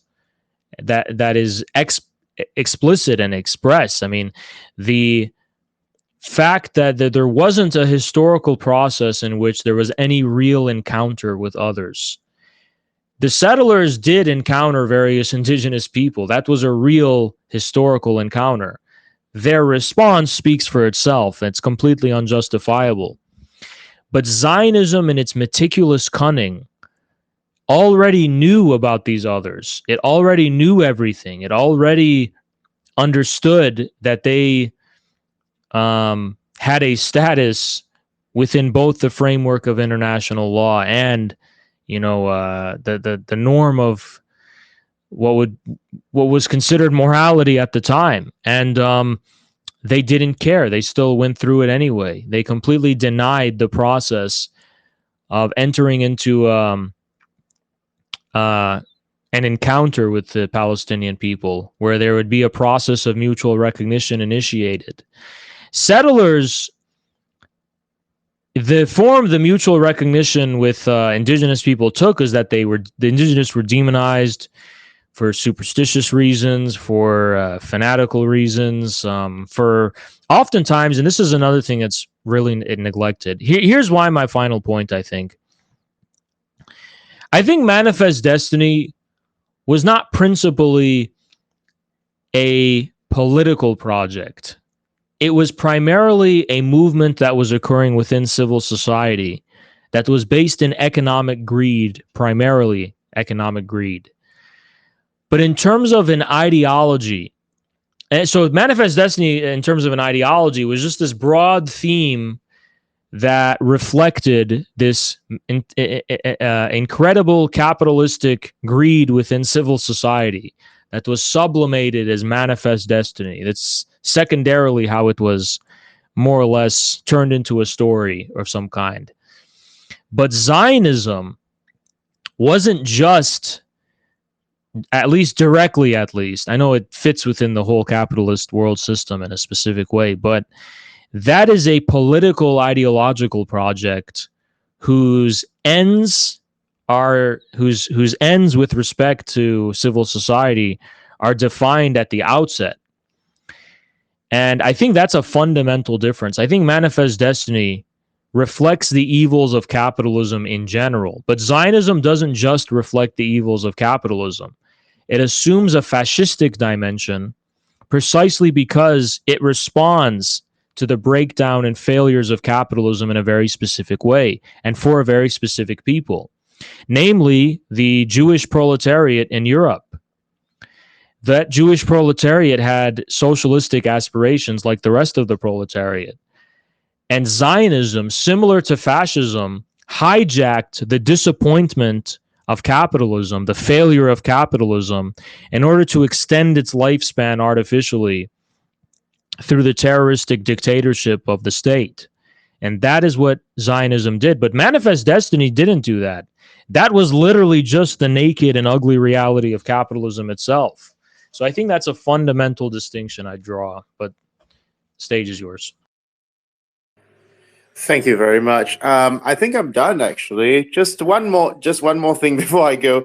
I have a friend, an American friend, actually. I don't mean to use the black friend sort of trope, but yeah, he grew up in the ghetto, had a very hard life, and you know, he from his point of view, he's experienced nothing but cruelty and hardship in America. But then he lives in the global South, and he enjoys a much better standard of living in the global South. So he says that he feels he has no obligation to America, and he hates America, in fact, because, you know, he only started experiencing a good life when he started living in the global South. So he wants to help the global South achieve socialism, but he feels he has no duty to the American people. What would your response to him be? I think, you know, I don't necessarily have a response in the sense of saying, you know, what he did is wrong and he can't do that. He hates America because America is a People, cruel society, and it is. yeah, I mean, look, if that's his path, that's his path, but that's an individual choice. I don't think individual choices like that can be applied at the scale of societies and community. I don't think the majority of people can solve the problems here just by leaving. I think a lot of people will leave, frankly, but most people are going to have to stay and sort out how to coexist and live amongst each other here, and they're not going to be able to go anywhere. And that is where we're rooted in. That's where our focus is. If people cannot do that and they have to move and go somewhere else for their own personal reasons, I'm not sitting in judgment and going to sit and, you know, tell them that they, you know, how could you do that, whatever. I mean, I'll give you an example. You know, my grandfather was on the kill list when the Israelis, the Zionists, came and invaded South Lebanon. He was put on a kill list. He was wanted dead, not wanted dead or alive. He was wanted dead. So there was a bounty on his head. He had a family to raise, and he was the only breadwinner for the entire extended family, not just his own kids, but for siblings as well. And he because his parents were gone. And, you know, if he was gone, it would have been the end of everyone. Everyone would have been out on the street. No one would have taken care of the whole extended family. So, you know, he decided, listen, I can't defend my rights here. I just can't. These Zionists are only able to do this because they're getting weapons and funding from America. So I may as well go to the belly of the beast to petition my right to exist and, you know, the right for my family to exist. And that's what he did. You know, he couldn't stay in Lebanon. So for one reason or another, personally, we all have reasons we have to leave or we can't take it anymore. But that doesn't mean, you know, people in Lebanon stop fighting. It doesn't mean they give up on Lebanon entirely. It doesn't mean they stop fighting the aggressor and fighting for their people and their country. It just means for one reason or another, you know, individuals find themselves where they are, but you can't think just as an individual. You got to think in a bigger level of scale to understand countries and how they work. Thank you very much, Mr. Aldine and Mr. Liger Smith. I think I'm going to end it for today. And yes, the floor is all yours, gentlemen. Awesome. Thank you. All right. Confucius, thank you. That was great. You want to go with Zolo next, Taz? No. About I was going to go for actual haters, not provocateurs. you want to go with Goinktard? Yeah, I don't know what that is. Whatever. All right, let's do Something. that. Beggars can't be choosers. Hello. Hello, can you guys hear me okay? Yeah, we can hear you. Okay. Yeah, so thank you for letting me on. I have a pretty specific line of criticism, well, I guess depending on what it means to be specific, but I think that there has been a fetishization and a kind of non-Marxist, I would say, focus on civilizational slash national politics that I understand as a Leninist is very important, right? It's a fundamental principle, right, of Leninist politics going all the way back. But I don't see a lot of discussion, and I guess you guys can call me a Marxoid or a, you know, ultra or whatever you want. But I think there's a lack of discussion about commodities. I think there's a lack of discussion about what it means to live in a post-commodity society. Again, these are not like sexy topics, but I feel like these things should be central to any Marxist-Leninist project. So what is a commodity? I guess I would define it with a twofold character, right? Something which has a use value and an exchange value. Okay, and what does that mean? In the capitalist context, it's something that's, well, not even in the capitalist context, but as far as commodities have existed, something that can be disposed of for, you know, an exchange value, and something that's produced not for immediate consumption by the individual or the community, but specifically for the purpose of exchange. Okay, so for you, a commodity is something that has exchange value. Yeah, I would say that's a fundamental characteristic of a commodity. All right. What is the basis of commodities? In what sense? Like the productive or technical basis? How do commodities come into existence? Through a concrete labor process. Can you be more concrete, though? Sure. I guess in the simplest sense, if we go to simple commodity production, in the simplest sense, it is the kind of surplus stock of whatever item or use value we can call it that a person or group of people have made for the purpose of disposal on a market. Yeah, but that doesn't. That's tautological. If there's already a market, then there's already commodities. So where do commodities come from? I guess I see your question. I see your point, but I guess I'm asking. I'll just instead of the Socratic thing, I'll just tell you what I'm getting at. Even upon a minimal inquiry in the basic categories of classical political economy, which is the object of Marx's inquiry and critique, we have to think in terms of civilizations, very distinct civilizations, by the way. And we can't think in terms of economic categories by themselves. We have to think in terms of civilizational contexts. Classical political economy presumed a lot as universal that was very specific to European civilization. This is something Marx critiqued, by the way, as well. Now that we're living in a world that's bigger than Europe, we have to think in terms of civilizations. We have to even think about European and American civilization, because we cannot make the assumption that that specific context within which things like commodities arise or disappear, for that matter, is universally applicable and holds universally. So that's basically my short answer. I mean, there's no dichotomy between thinking in civilizational terms versus thinking in terms of classical political economy, which is what you mean when you say you want more emphasis on commodities. Because there is no way to think about, again, go to the root word. What is political economy? What does that even what is the political? What is a policy? These are all categories of what would fundamentally be an analysis of civilizations.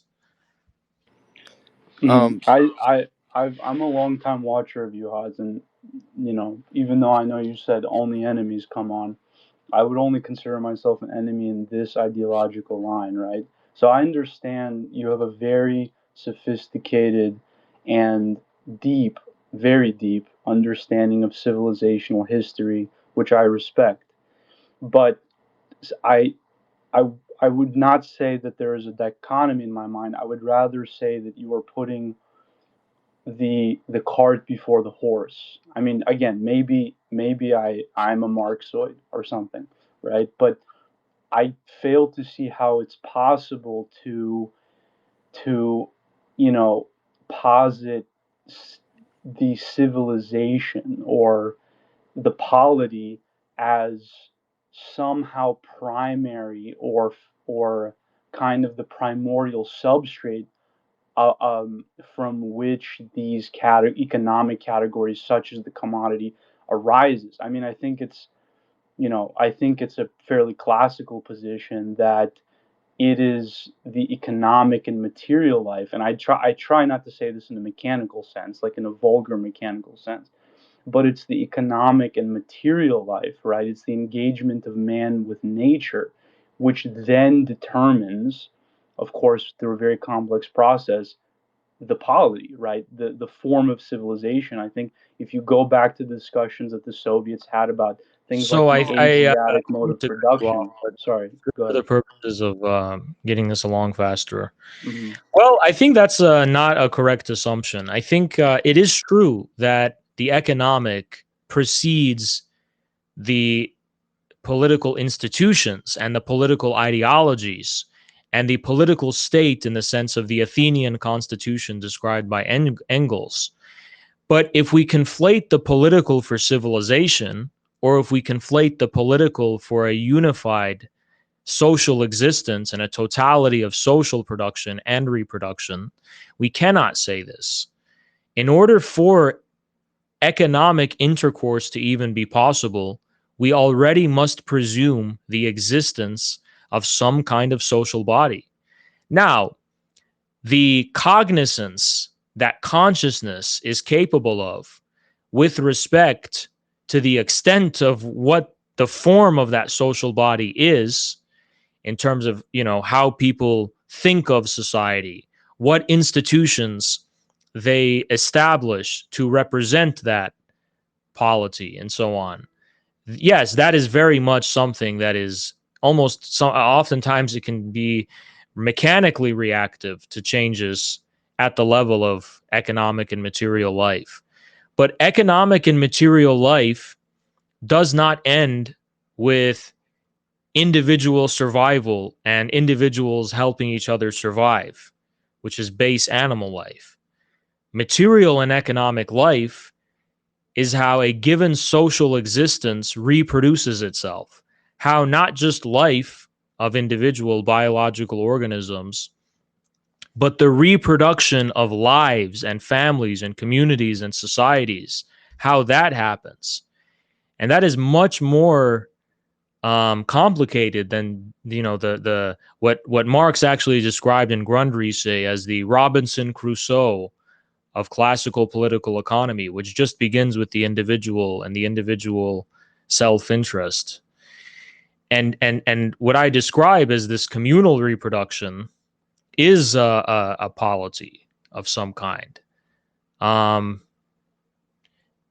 Even before the establishment of formal statehood, we have some kind of social body which has delimitations, which has a beginning and which has an end, and which can, in some sense, be described as political.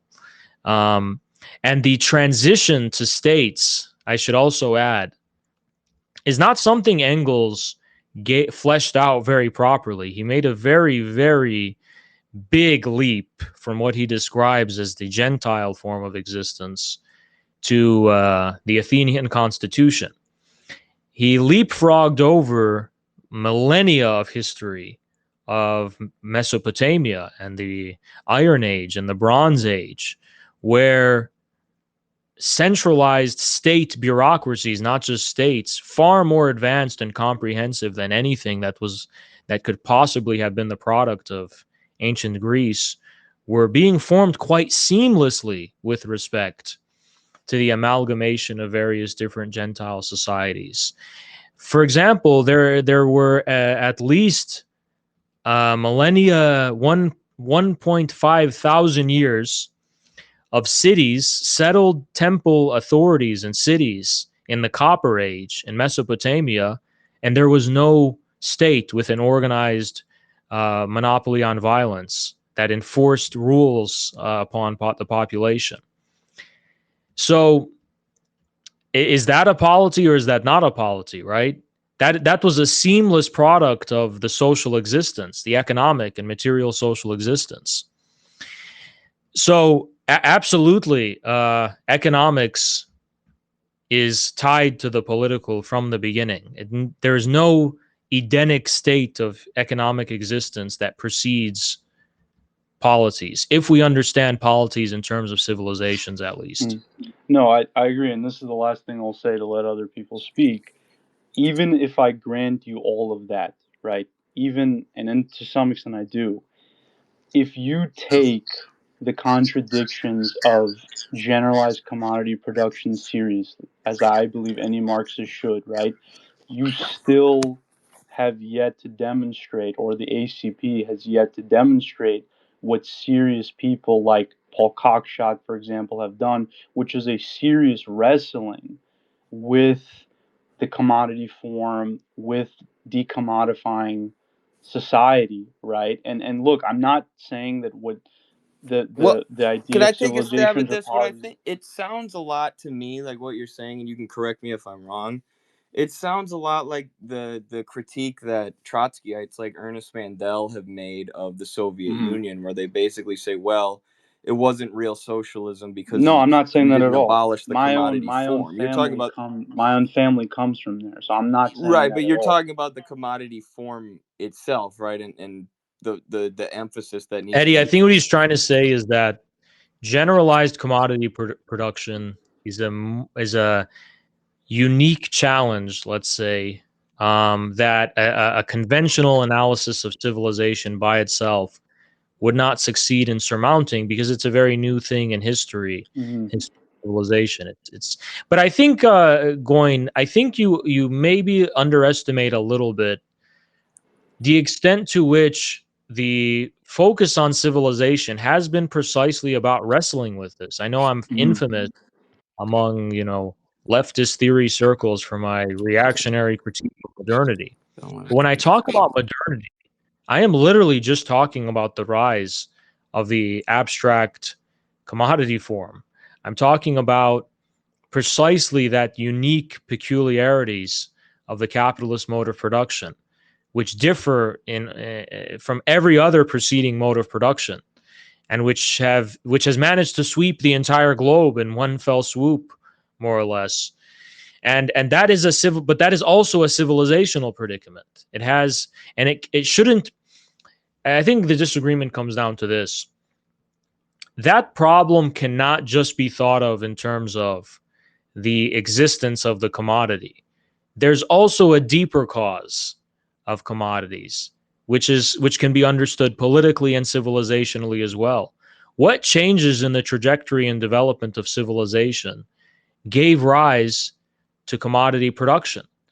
And to what extent can this be regarded as a necessary consequence of world history? And to some extent, it seems like it does. It seems like for the same reasons technology emerges, so has capitalism. It's the same thing, actually. I mean, Nick Land, love him or hate him, we probably don't like him, but he made a fair point, I think, when he said in a stream I saw him in. He said, when people are talking about modernity, when people are talking about technology, people are talking about capitalism, they're actually talking about the same things with different words, right? And that's something I fully agree with him about, actually.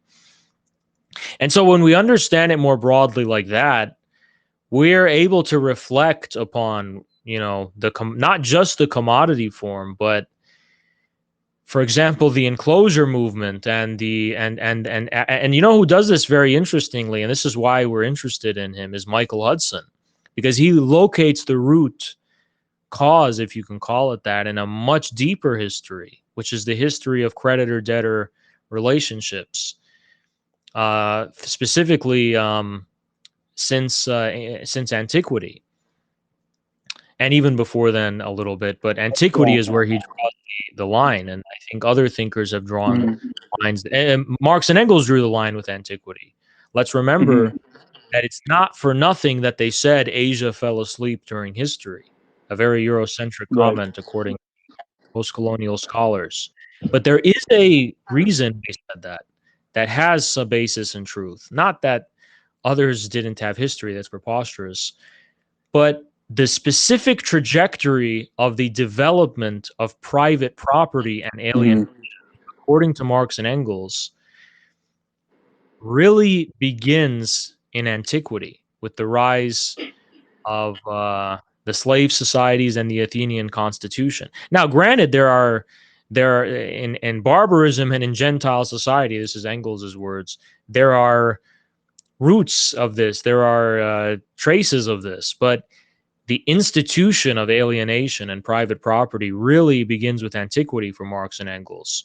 So, you know, I think that in terms of understanding where we are today and where we can go in the future and where we are going, as a matter of fact, it's very important to situate the critique of classical political economy, the critique of political economy, within a civilizational context, and couple that with a similar kind of analysis of the development of civilizations that we see with Paul Cockshott, for example.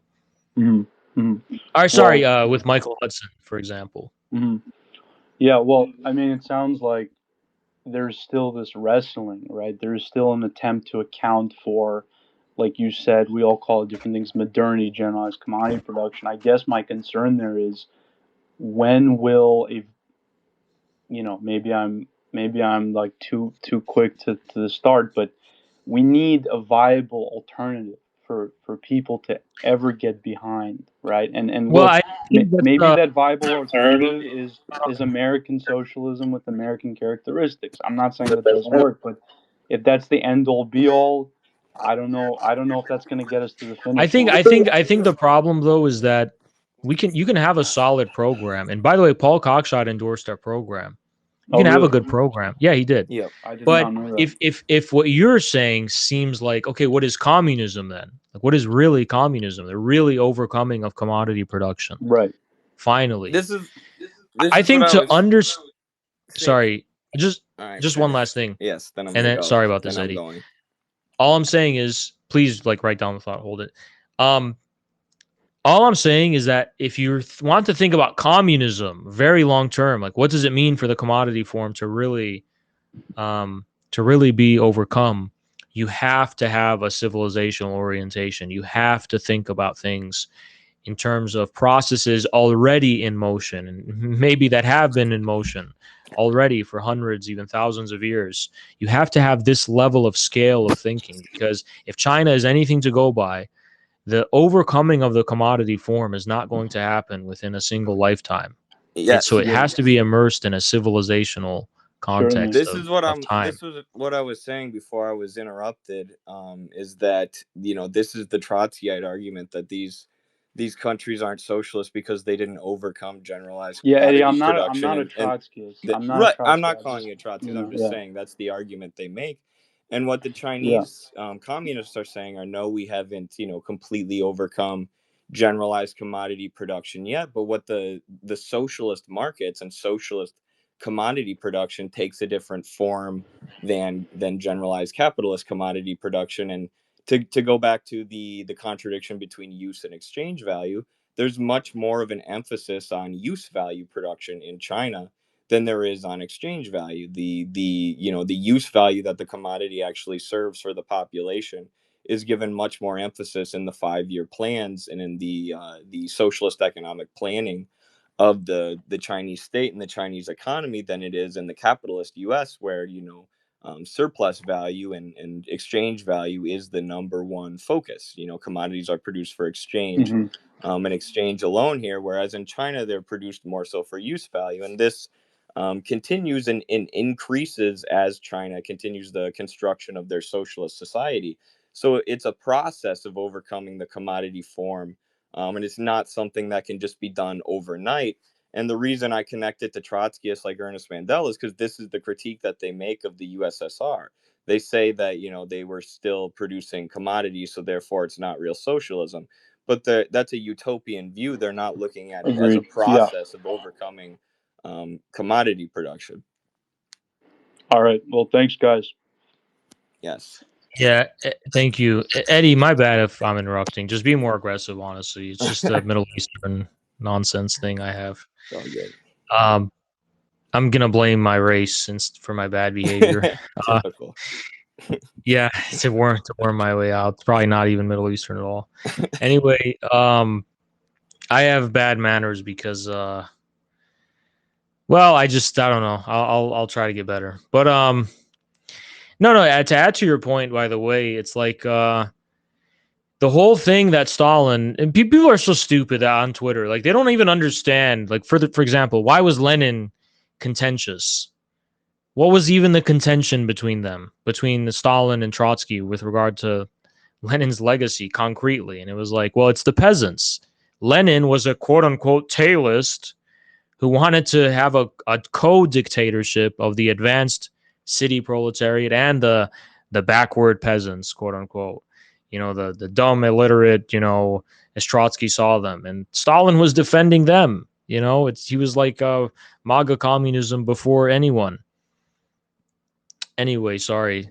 But it was about his economic problems in the USSR and in where he defines a socialist commodity. Yep. And so all these idiot left comms and Trotskyite smug idiots think they're so smart because they're like, oh, clearly there can't be any socialist commodities. It's a contradiction. It's an absurdity. And it shows they don't have a grasp of the rudiments of Marx and Engels and the logic that they use in the very writing of Capital and other texts, where they make it clear how socialism develops from the womb of the previous mode of production. Yep. How the development of anything, read Engels' Dialectic of Nature, the development of any given thing, not just modes of production, doesn't happen when, you grab something and smash it against something else out of nowhere in some kind of dualism. It's things develop according to the very they develop imminently according to the very logic of the development of the previous form of the thing itself. And that's how novelty arises in existence. It doesn't arise on the basis of it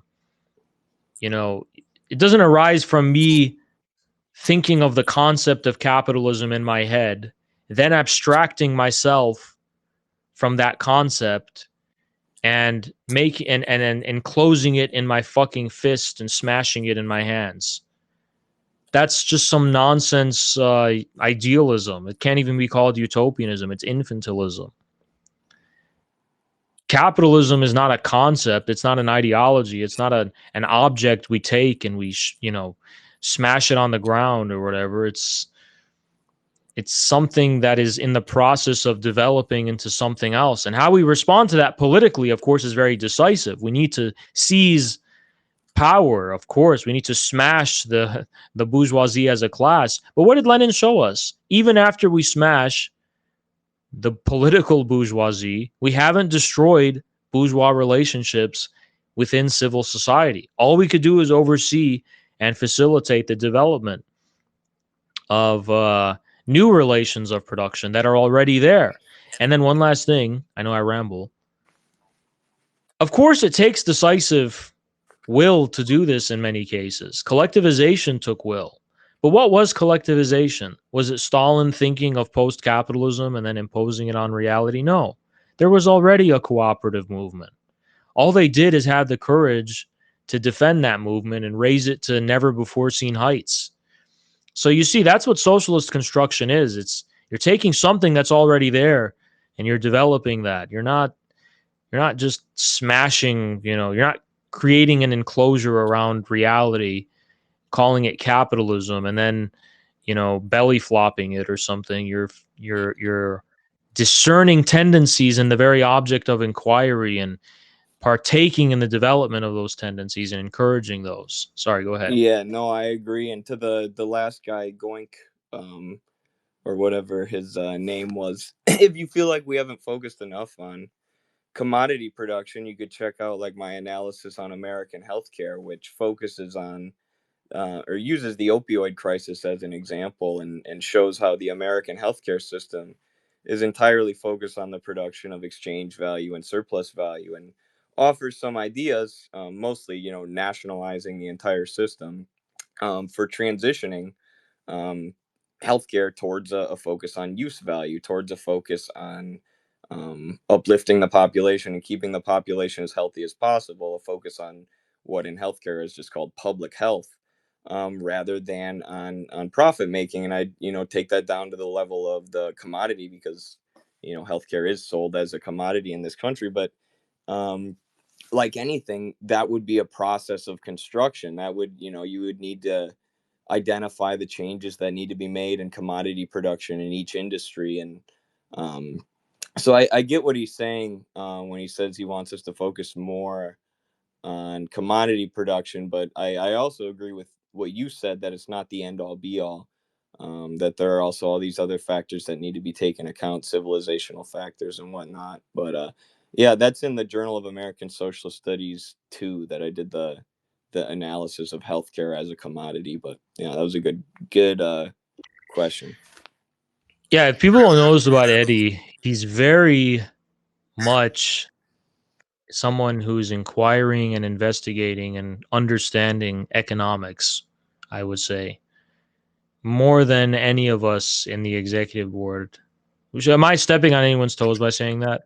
No, I feel I like don't it's think really so. I mean, yeah. I studied it in college because I got you know, they tell you to study economics when you become a socialist. So I got a background in neoclassical economics, and then a lot of my work has focused on socialist commodity production, socialist economics versus you know, capitalist because neoclassical economics really emerged after Marx, because Marx, you know, so thoroughly critiqued the classical school. He really brought classical political economy to its logical conclusion.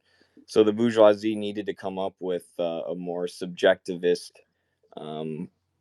way of a more, you know, pseudoscientific, really, economic, quote unquote, science, in order to explain why capitalism is the best. And this is where you get folks like Hayek and Milton Friedman, and they, you know, have an entirely different basis for their economic system than classical political economy. But yeah.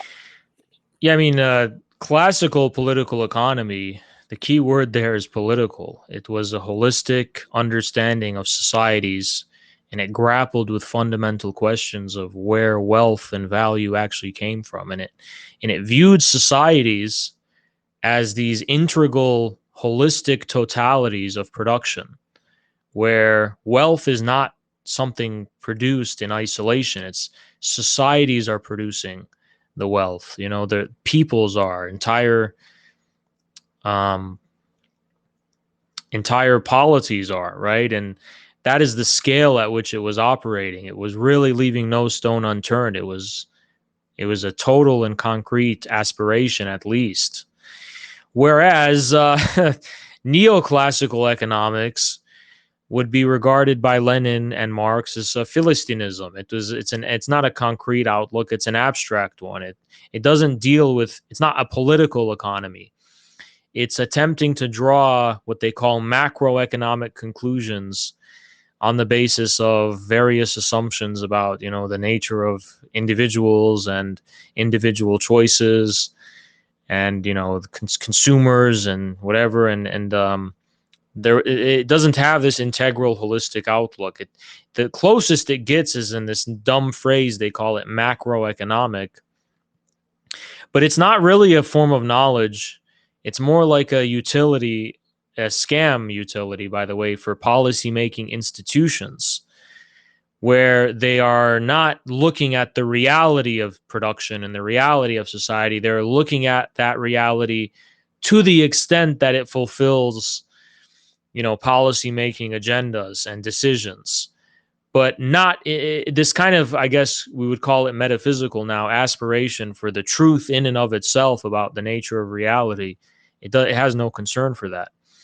I think it was marginalism that started that tendency, where they basically said classical political economy is metaphysical. We don't care about value. We don't care about all this other stuff. Let's just look at, marginal costs versus profits and so on and so on. Absolutely. That began earlier. Absolutely. You could, yeah, you could, I don't know when the marginal school came out, but you could trace it to Alfred Marshall too, who tried to argue that supply, against the labor value of every commodity, because that's the basis that classical political economy starts from, is that the real value of every commodity is the labor time that it costs to produce it. And Alfred Marshall comes in and says, no, it's just supply and demand. It's completely subjective. It's based on, it's based solely on what the consumers are willing to pay, which is if you read volume 3, Marx talks about supply and demand a ton, and the effect that they have on the actual labor cost of a commodity. But what neoclassical economics does is what a lot of bourgeois pseudosciences do, which is isolate two factors: isolate supply and demand, or isolate how consumers act in a market, and ignore all of these other factors, which is just very typical of undialectical bourgeois pseudosciences, not having a dialectical and more totalistic view of political economy and all the factors involved. But that stuff's kind of boring, I know. But So, Eddie, I know you're a big fan of my provocations, but I'd like to make another one. please. But here's what's interesting. If we try to historicize, sorry, you're getting feedback. Oh, I don't need it. If we try to historicize, why did that outlook with respect to economy emerge? Like, why did they say all that matters are consumers' desires, supply and demand, and then, value as such means nothing? Here's my provocative thesis, more or less. My provocative thesis is that this is actually something that corresponded in reality to the breakdown of the capitalist mode of production, and the notion that the discretion of consumer societies, because here's why. I mean, obviously, the rise of light industries, where the discretion of consumers became much more decisive than it was in Marx's time. In Marx's time, it was kind of self-evident that what people consume is kind of predetermined.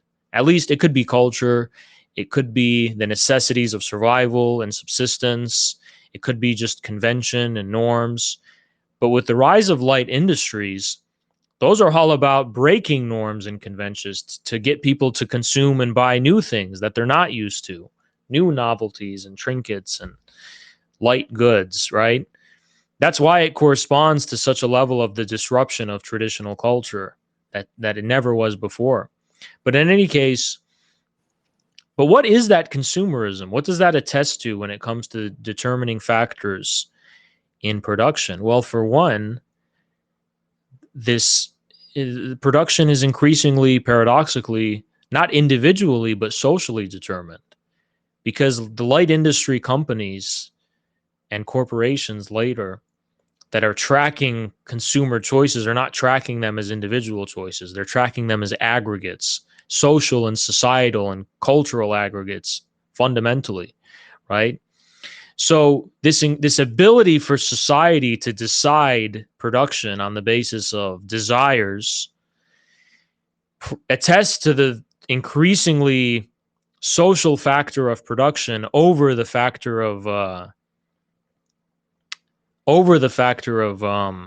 value form, but on the basis of the logic of value itself. In order to increase their profits, they have to yield and give way to the whims and fancies of social production, what society wants.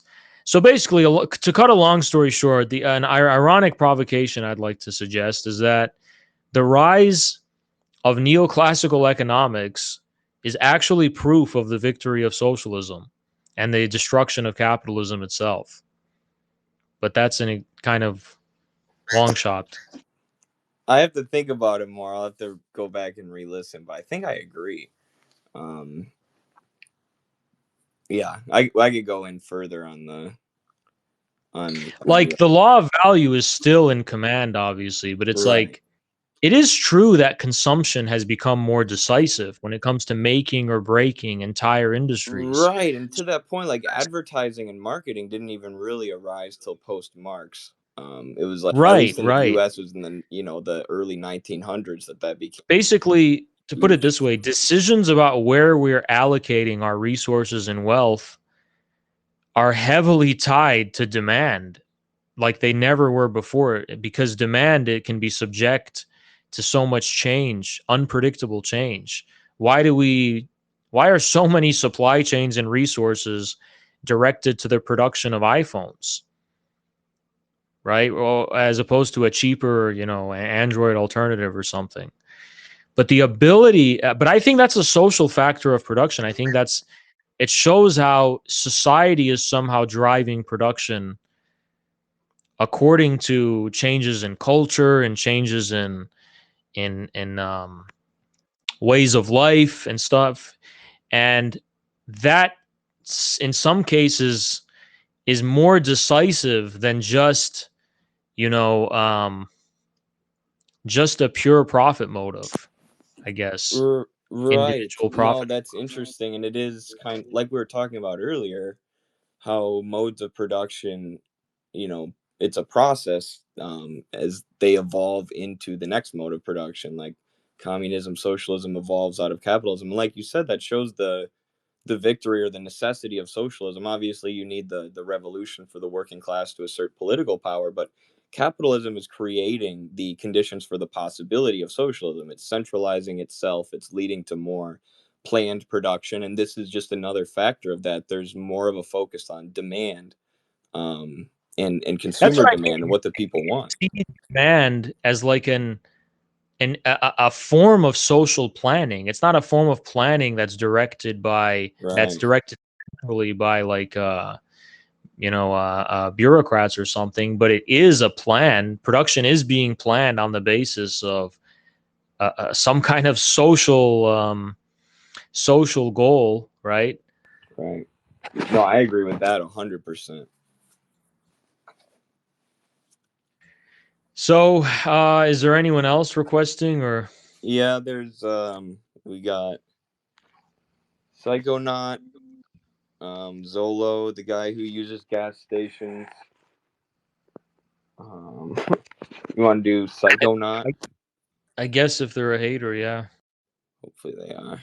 This other person looks like a gorilla, so we'll let Psychonaut in.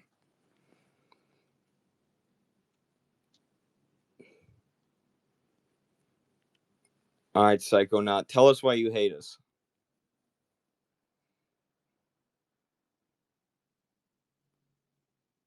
You're muted. I can't even see them, so maybe I have them blocked. Oh. Psychonaut, go ahead and speak up. Oh, you muted yourself again.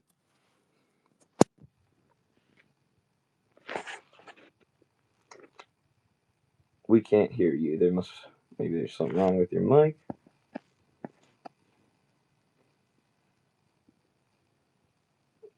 All right. Well, doesn't seem to be working. All right. I can't even see them also, but bring on someone else. Yeah. All right. The guy who uses gas station toilets. Hell yeah, bro.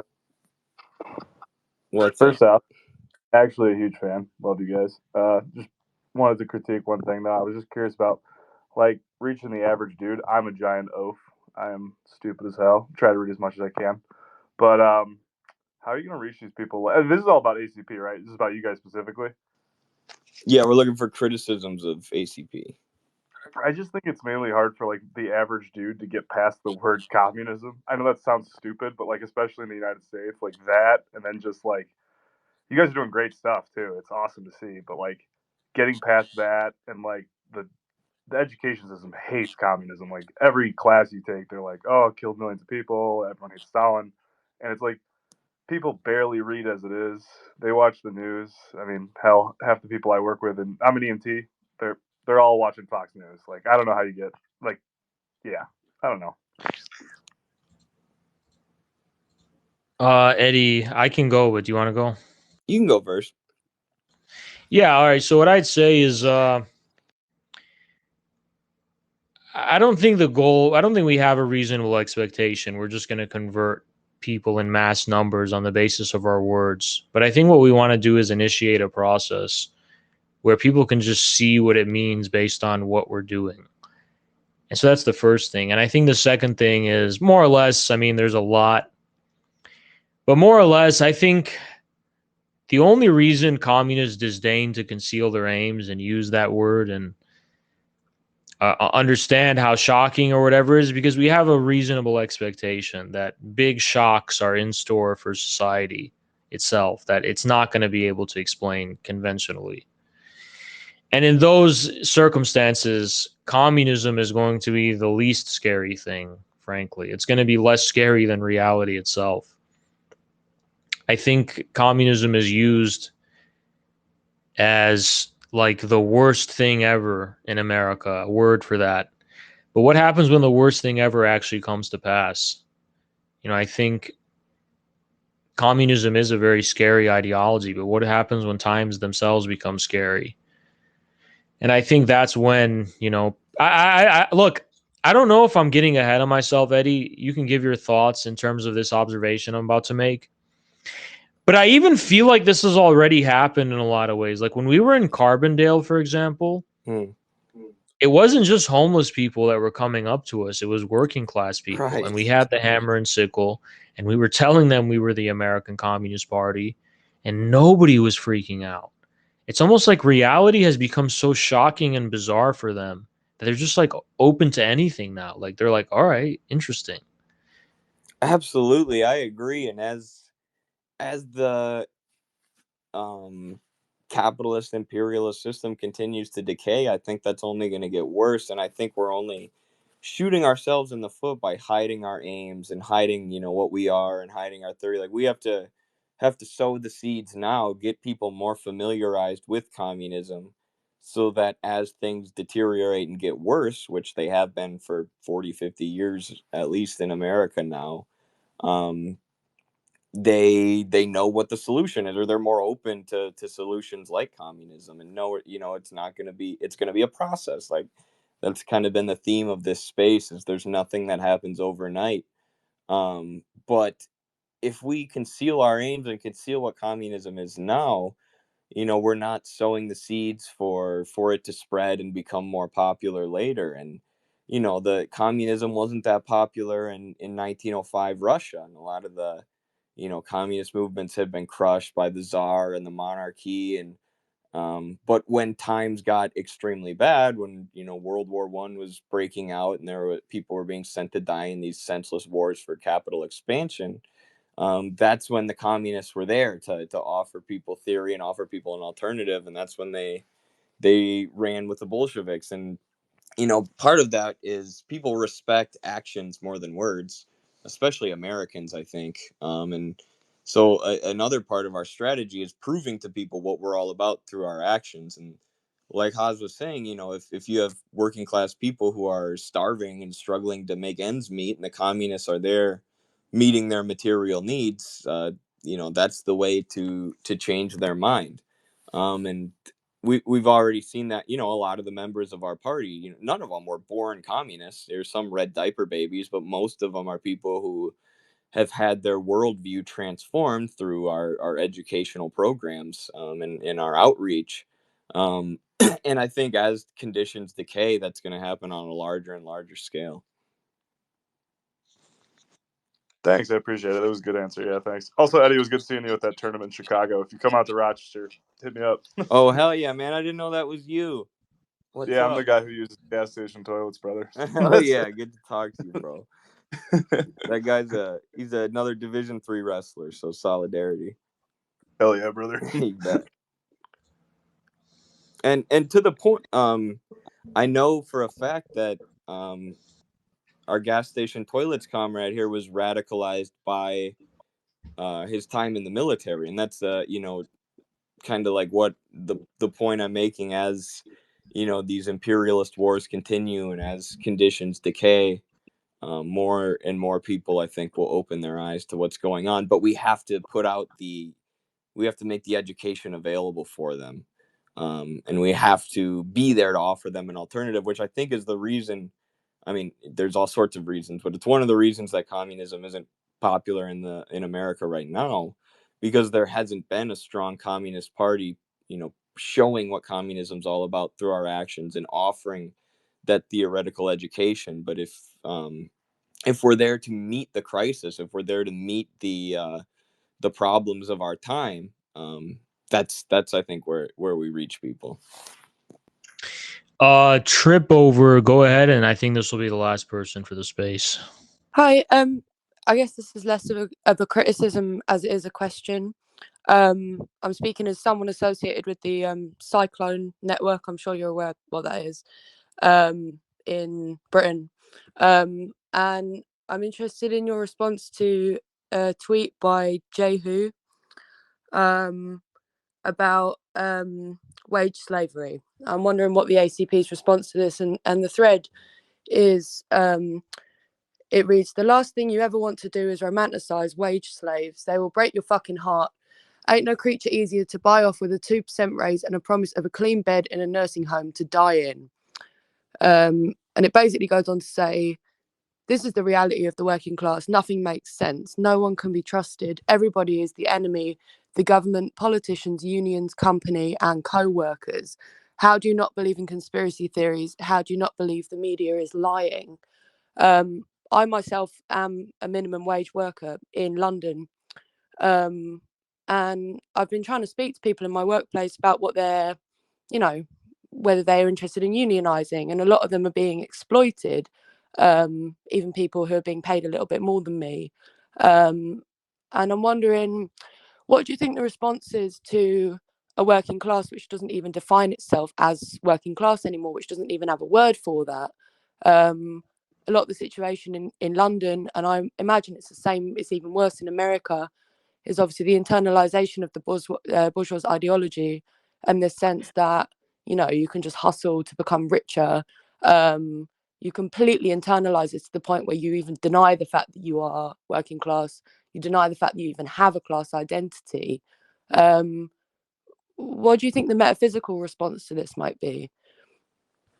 Well, I think it's an interesting question, and to respond to Jehu's question, because I think the second question is a little more difficult, and it's a labor strategies and stuff. I think Kyle is much better to talk to about that because he has more experience unionizing workplaces. But I can respond to the metaphysical, quote unquote, side of things. Yeah, I'm very interested in that. Go ahead. Yeah. So I'll respond with an actual interesting paradox of a certain literary figure in U.S. history, because it's a very American mindset, which was Jack London, right? If you read Jack London's Call of the Wild, Yeah, I read that as a kid. it is the epitome of what they called social Darwinism, which I don't think it's like that. I think social Darwinism is looking at society from above and making conclusions. But Jack London, he's kind of giving us the epitome of this literal dog eat dog mindset with respect to absolutely what Jehu said. Everyone will just fuck you over. Don't trust anyone. Everyone a monster. Everyone's a beast. You can't trust anyone. You can only trust yourself, if even that. And that is very much a working class mindset in this country. It's a very like gritty realism that people hold to, and it's like it's true. Also, that movie, The Joker, the first one, it's like that's where it's really showing, you know. But people are so mean and awful. But how does this paradoxically so often in history, within the history of literature and stuff, why does this correspond to a seemingly like socialist and revolutionary position? That's something that's very, very strange that people should think about. Like Jack London was a socialist. He was actually someone who believed in the cause of the proletariat, and yet he had such a grim view about the nature of people, and just he didn't he wasn't, you know, lovey-dovey like, oh, everyone's so great. No, Yeah. everyone's a fucking monster. Everyone's a fucking beast. And Yeah. what is our solution? And sorry, I don't mean to be rude or whatever, but I'm just kind of losing thought if you interrupt. So please just let me finish this. Sorry about that. Uh, anyway, sorry, I just lose my train of thought easily. But what I'm trying to say is, what's basically, what I would basically say is that I think the key is that when we go from bourgeois consciousness to proletarian consciousness, when we transition from individualism to collectivism, we actually have to pass through individualism and bring it to its logical extreme in a sense. And what I mean by individualism is not individual desire and self-indulgence, because as you can understand, every narcissistic fantasy that's individualistic involves some kind of false assumption about how other individuals are roped in. That's why it's paradoxical. I'm going to say something Eddie will shoot me for. Ayn Rand was maybe a few steps away from proletarian consciousness, possibly. I mean, that's a huge exaggeration and it's not true. But the stereotype of Ayn Rand, I want to say, is a few steps away from proletarian class consciousness. And I don't mean hedonism. I don't mean self-indulgence. I don't mean narcissism. I mean such an acute degree of schizoid paranoia where everyone around you cannot be trusted and everyone around you is a monster. And even your sense of self is becoming a little, you're just purely reduced to like fight or flight type of mentality. There's something to that where, you know, it's like, how could that possibly be conducive to a collectivistic consciousness? How could that possibly be conducive? Please mute yourself, please. I'm sorry. All right, hold on. How could that possibly be conducive to a proletarian consciousness? Well, I could explain. Basically, when we call schizoid consciousness, which is the logical conclusion, it involves the splitting of the individual. All the kind of conspiracies about MK, they're not conspiracies, it's true, MK Ultra and LSD and stuff. That is actually how mind control happens. That's how federal agencies control people. They split the self, the sense of self, right? But this splitting of the sense of self is also what happens at the high point of alienation, individualistic alienation. Because what we come to realize is that a fundamental part of our selfhood does not actually belong to us, but is actually based in how we are recognized by others, by this big other, so to speak, by this collective being, right? By the others, by the crowds. And the Joker in that movie, when he has his extreme kind of alienation from society, that is the schizoid kind of individualism.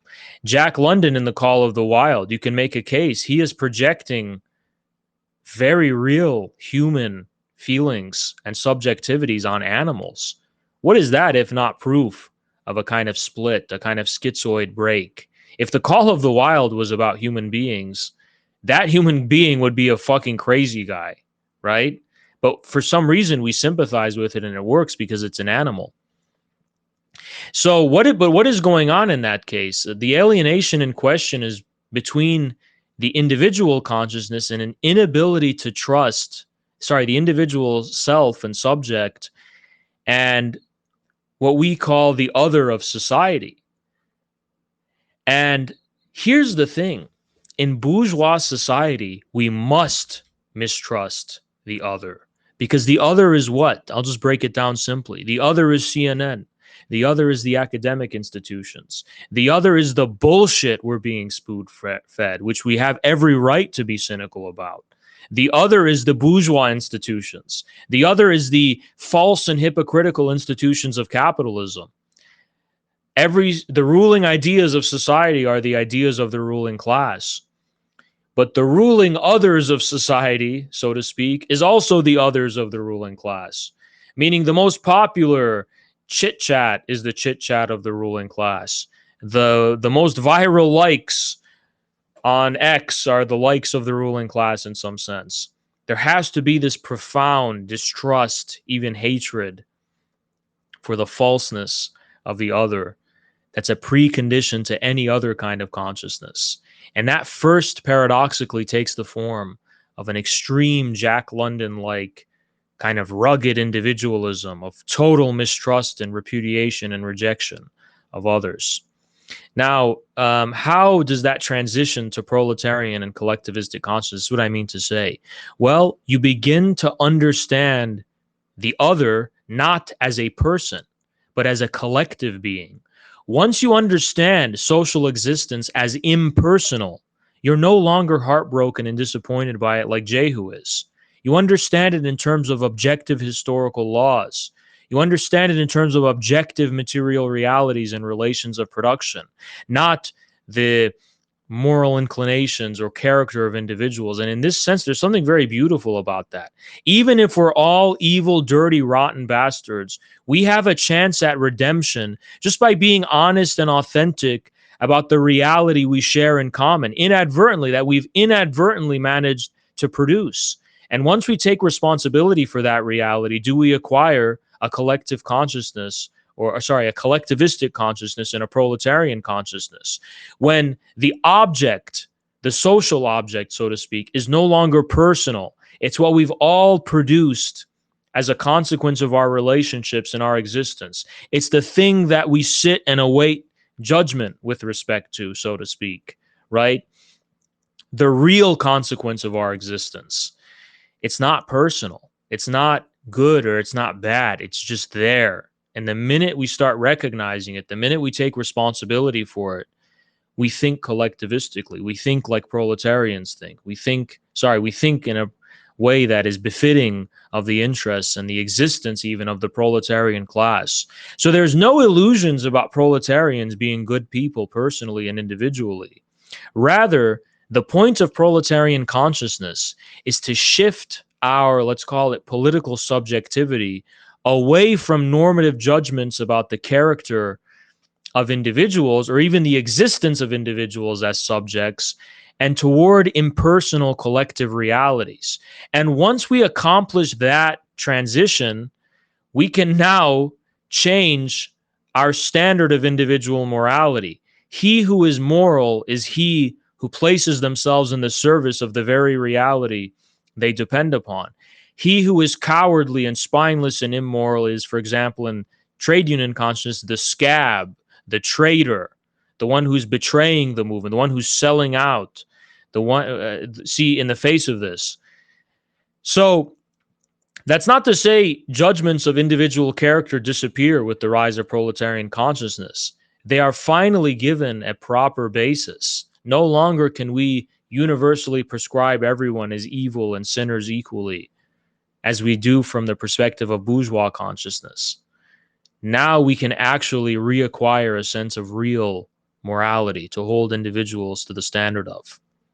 So I'm going to unmute. Sorry. I'm sorry I muted, but I'm just, I need to have my line of thought completely uninterrupted, but I'll go ahead and unmute. No, that was very helpful. Thank you. I think one of the problems with this for me, I guess, I mean, I read a lot of like Nietzsche and I've kind of understood this through a Nietzschean. I guess I've been aware of the same process unfolding in fascist consciousness as well, even though that's obviously completely misdirected. But I guess where that position comes from is the sense that you know, you have to look into the abyss, you have to look into the eye of the storm, and anyone who's a critic of, you know, mass consumer society will say that it's becoming impossible to do so. It's becoming impossible to, critique this morality, as it were, because of the sheer anesthesia of consumerism. How even in acceleratingly declining circumstances, it's becoming almost impossible to avoid this anesthetic quality, simply by having access to short form media like TikTok, simply by having access to things like junk food, things like this very cheap, very reproducible form of entertainment. And I think the concern, and I think a lot of this concern, is also what in some ways drives the self-appointed aristocratic right wing, is this sense that most people are too stupid, and myself included, are too stupid to approach an understanding of this eye of the storm, because they, even on a physiological level, are anesthetized and are too well placated, even when the world around them is apparently and really collapsing, on a So, material basis and ideological basis as well. There's obviously this witness to destruction, this kind of Babel-like destruction, and yet there is this desire to simply recoil and numb the pain, which seems impossible to broach. well, I think my response to that would be to focus and fixate on what you just said, the witnessing of the eye of the storm, which is happening on a mass scale. Because what's really going on when we're talking about the eye of the storm is that the more people are placated and satiated on a short-term basis, right, for immediate gratification, the more in the realm of long-term experience, some kind of fundamental tension is being built up, where yes, there's a total numbing and stupidity, and yeah, there's a total amnesia, but this is building up very long-term symptoms that are returning to people in ways that they cannot avoid, and causing a fundamental disturbance at the level of their subjectivity that's equally unavoidable. And it's manifesting in terms of an extremely unhappy consciousness in a both literal and philosophic sense. People, yes, the more accelerated the rapid pace, it's kind of the opposite of what we would assume. Actually, when people are placating themselves in large but let's say infrequent doses, they have a lot of time to just kind of fall into this cycle of stupidity and cattle-like consumption. But now that it has accelerated to such a degree of constant immediacy, the indirect consequences of mass consumption and immediate constant consumption are being felt far more intensely and far more aggressively. And what's basically going on is that people are experiencing the destruction of individual subjectivity on a mass scale. The rise of the far right is a mass phenomena. It's not, they think of themselves as aristocrats, but they are really extremely quiche mass phenomena that's just happening to everyone seamlessly who's being roped into it. And the exception among the youth is actually the kind of naive Harry Sisson libtard. That is a kind of robotic, that's only the extremely privileged few, and those people are monsters behind the scenes anyway. Everyone else is going down this spiral of grappling with the eye of the storm, and even Nietzsche himself is becoming a tool for people to cope with it and stuff. And so that's important to bear in mind. It's like all of this consumption, which you're calling junk food, people are, however stupid they are, there's this deep numbness they're increasingly beginning to feel, which is why their appetites are becoming far more intense, because it's just at a certain point becomes sensory overload for them. It's just one meaningless stream of consumption that is without distinction. They're getting bored of TikTok. They keep scrolling and scrolling and scrolling, and it becomes increasingly more obscure and nonsensical and meaningless. And that is building up as a kind of sensory overload within which lies the destruction of subjectivity, individual subjectivity itself. So I would say, out of that destruction arises the possibility for a new kind of subjectivity, which is not an individual subjectivity, but the subjectivity befitting of the socialist mode of production, right? The class consciousness, proletarian consciousness. How to tap into that precisely has a lot to do with understanding what's going on in the first place in terms of changing modes of production. And as naive and stupid as that sounds, what the right wing is thriving off of is a kind of immediate false consciousness, which in many roundabout ways is trying to salvage individual subjectivity. So that aristocraticism that you're talking about is one such way. It's just that everyone else is dumb and I'm smart and I am enlightened. So this is still really all about the subject. The individual subject remains intact. They just have to abstract themselves from the experience of reality itself in order to be preserved. But that is a kind of psychosis. It's, again, a schizoid consciousness that I talked about earlier. The other kind of responses and reactions of dehumanizing other races, the JQ obsession, all of these reflect attempts at salvaging the pretense and integrity of individual subjectivity in the face of its objective destruction. And so all communism should be in this era of TikTok and unhappy consciousness and so on, and black pills and whatever, is just an acceptance. Yes, the individual subject is gone. Now we're in an era of the objective. Now we're in an impersonal objective era of impersonal objective realities, where our desires are not the center of reality, the center of the universe, and the center of society even. We can just have acceptance now of this new reality and even see in it the possibility of a redemption of humanity itself. And I think that's the communist response to the turmoil of the age, the alienation of the age, so to speak. And so far, this force does not exist. So far, this specific response to the problem is nowhere to be found, because communists have not made, because in order for it to be possible, it's not going to emerge passively.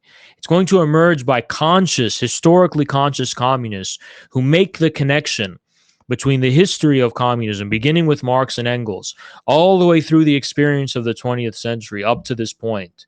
Those people who make that connection and connect that with the present alienation that's being felt by the masses and articulate communism through that, that is what's going to succeed, and that's what's going to prevail. And that's what infrared has always wanted and aspired to be. But we know that, for example, it's going to require an increased intensification of. I mean, we're here. We're not going anywhere. We're going to stay. But as far as this specific response to the problem spreading, it's going to require more intensification for us to grow, at least. Go ahead.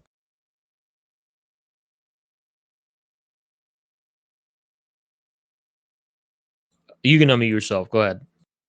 Hi. On the question of entering the objective era, accepting the destruction of individual subjectivity, do you think this potentially presents a conflict between a kind of acosmic model and an otherwise pro-human, if you like, I guess Christian socialist kind of positive vision for collectivism and things like this?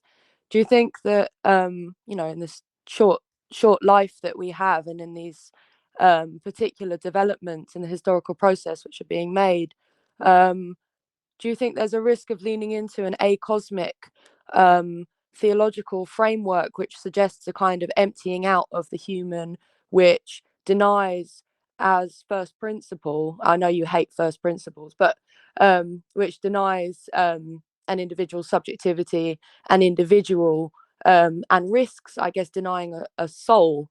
I think this is an idea which has been articulated by, you know, all the sort of critics of communism who say, oh, well, you know, it's all about losing who you are and becoming part of a sort of mindless cult of personality. And, you know, Or, yeah. sorry, also, Nick Land will be the opposite. He will critique communism as precisely the Christian thing and insist upon the inhumanism that you're describing. But I think the trouble lies in precisely the conflation of the individual subject with the human. For Marx, when it comes to humanism, the human is not an individual. The human is a collective being. And the subject is labor, but labor is also social and collective. Individual labor is meaning, cannot be abstracted from the collective existence for Marx. So also this also is with respect to, for example, the existence of a soul.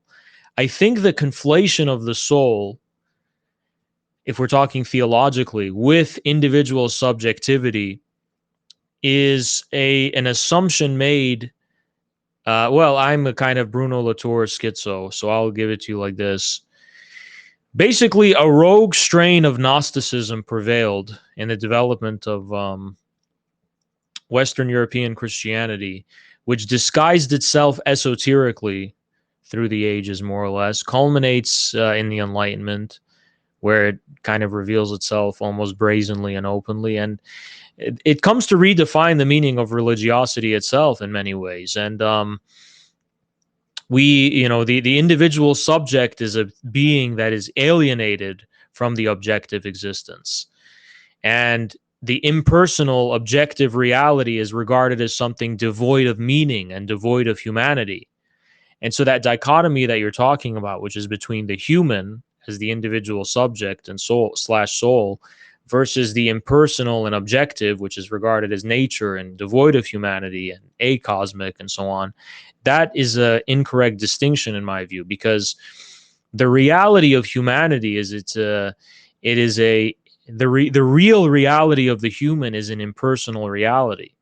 It's not a personal reality. The reality of personal existence, as a matter of fact, should be redefined and re-understood in light of this revelation. We should rediscover our sense of individuality in light of the fact that the reality we participate in is fundamentally a non-individual, but rather collective reality. And I think that is the Christian view, actually. If we read the New Testament and we read the Bible, I think the centering of the individual subject is a strange Luciferianism, which has somehow wormed its way into religion. But the spirit of Christianity is about the kingdom of God. It's about, the community of the Holy Spirit. It's about a collective existence, which is regarded, as a matter of fact, as the subject of the Bible. It's not an individual subject. Individual subject, see, the word subject, it implies, that is what everything is for, right? So the notion that everything is for an individual, I think that is in the realm of sinfulness and pride within Christianity. Individuals exist. A great mercy is bestowed upon the individual by virtue of their existence, and individuals should be regarded with consideration and care, but they are not the subject of reality. The subject of reality is radically collective and impersonal. So that would be my view, basically, is that the human itself should be understood in a different way. Now, that opens the question. If the human is not the individual subject, how can it be tangible and definite? Because a human being is a tangible, organism. It's an animal, right? The body, the human. Well, I think that is another false assumption. We are not just animals, and even animals are not this way, because even trying to explain an individual organism in terms of the definitiveness of their embodied existence neglects how that existence comes to be, how it is maintained, and how it is changes. For example, even in biology, they don't say this. They say everything is the DNA. That's really the substance, not the tangibility of the physical body, but the DNA coding inside. So even they concede on that front that there is some kind of virtual element that is the object, and that the physical organism is a kind of symptom of that fact, of that reality. So the human is even more so irreducible, I would say, to individual tangibility, of physical tangibility of the individual, because by the way, when we say physical tangibility, we're referring to physical tangibility to the extent of a sensuous relationship, of a kind of, I can see and feel and measure, keeping that in mind, by another individual subject. So, how does humanity acquire concreteness and tangibility if it's not just the individual? Well, believe it or not, that's the object of inquiry of Marx. How does humanity constitute a concrete totality? That is why he embarked upon the critique of classical political economy. That is what he set about to try and understand in the very writing of Capital. The concrete existence of mankind is in a mode of production. Where does that mode of production begin and end? It's the big question of Marxism. How is the current one transitioning into a new one, right?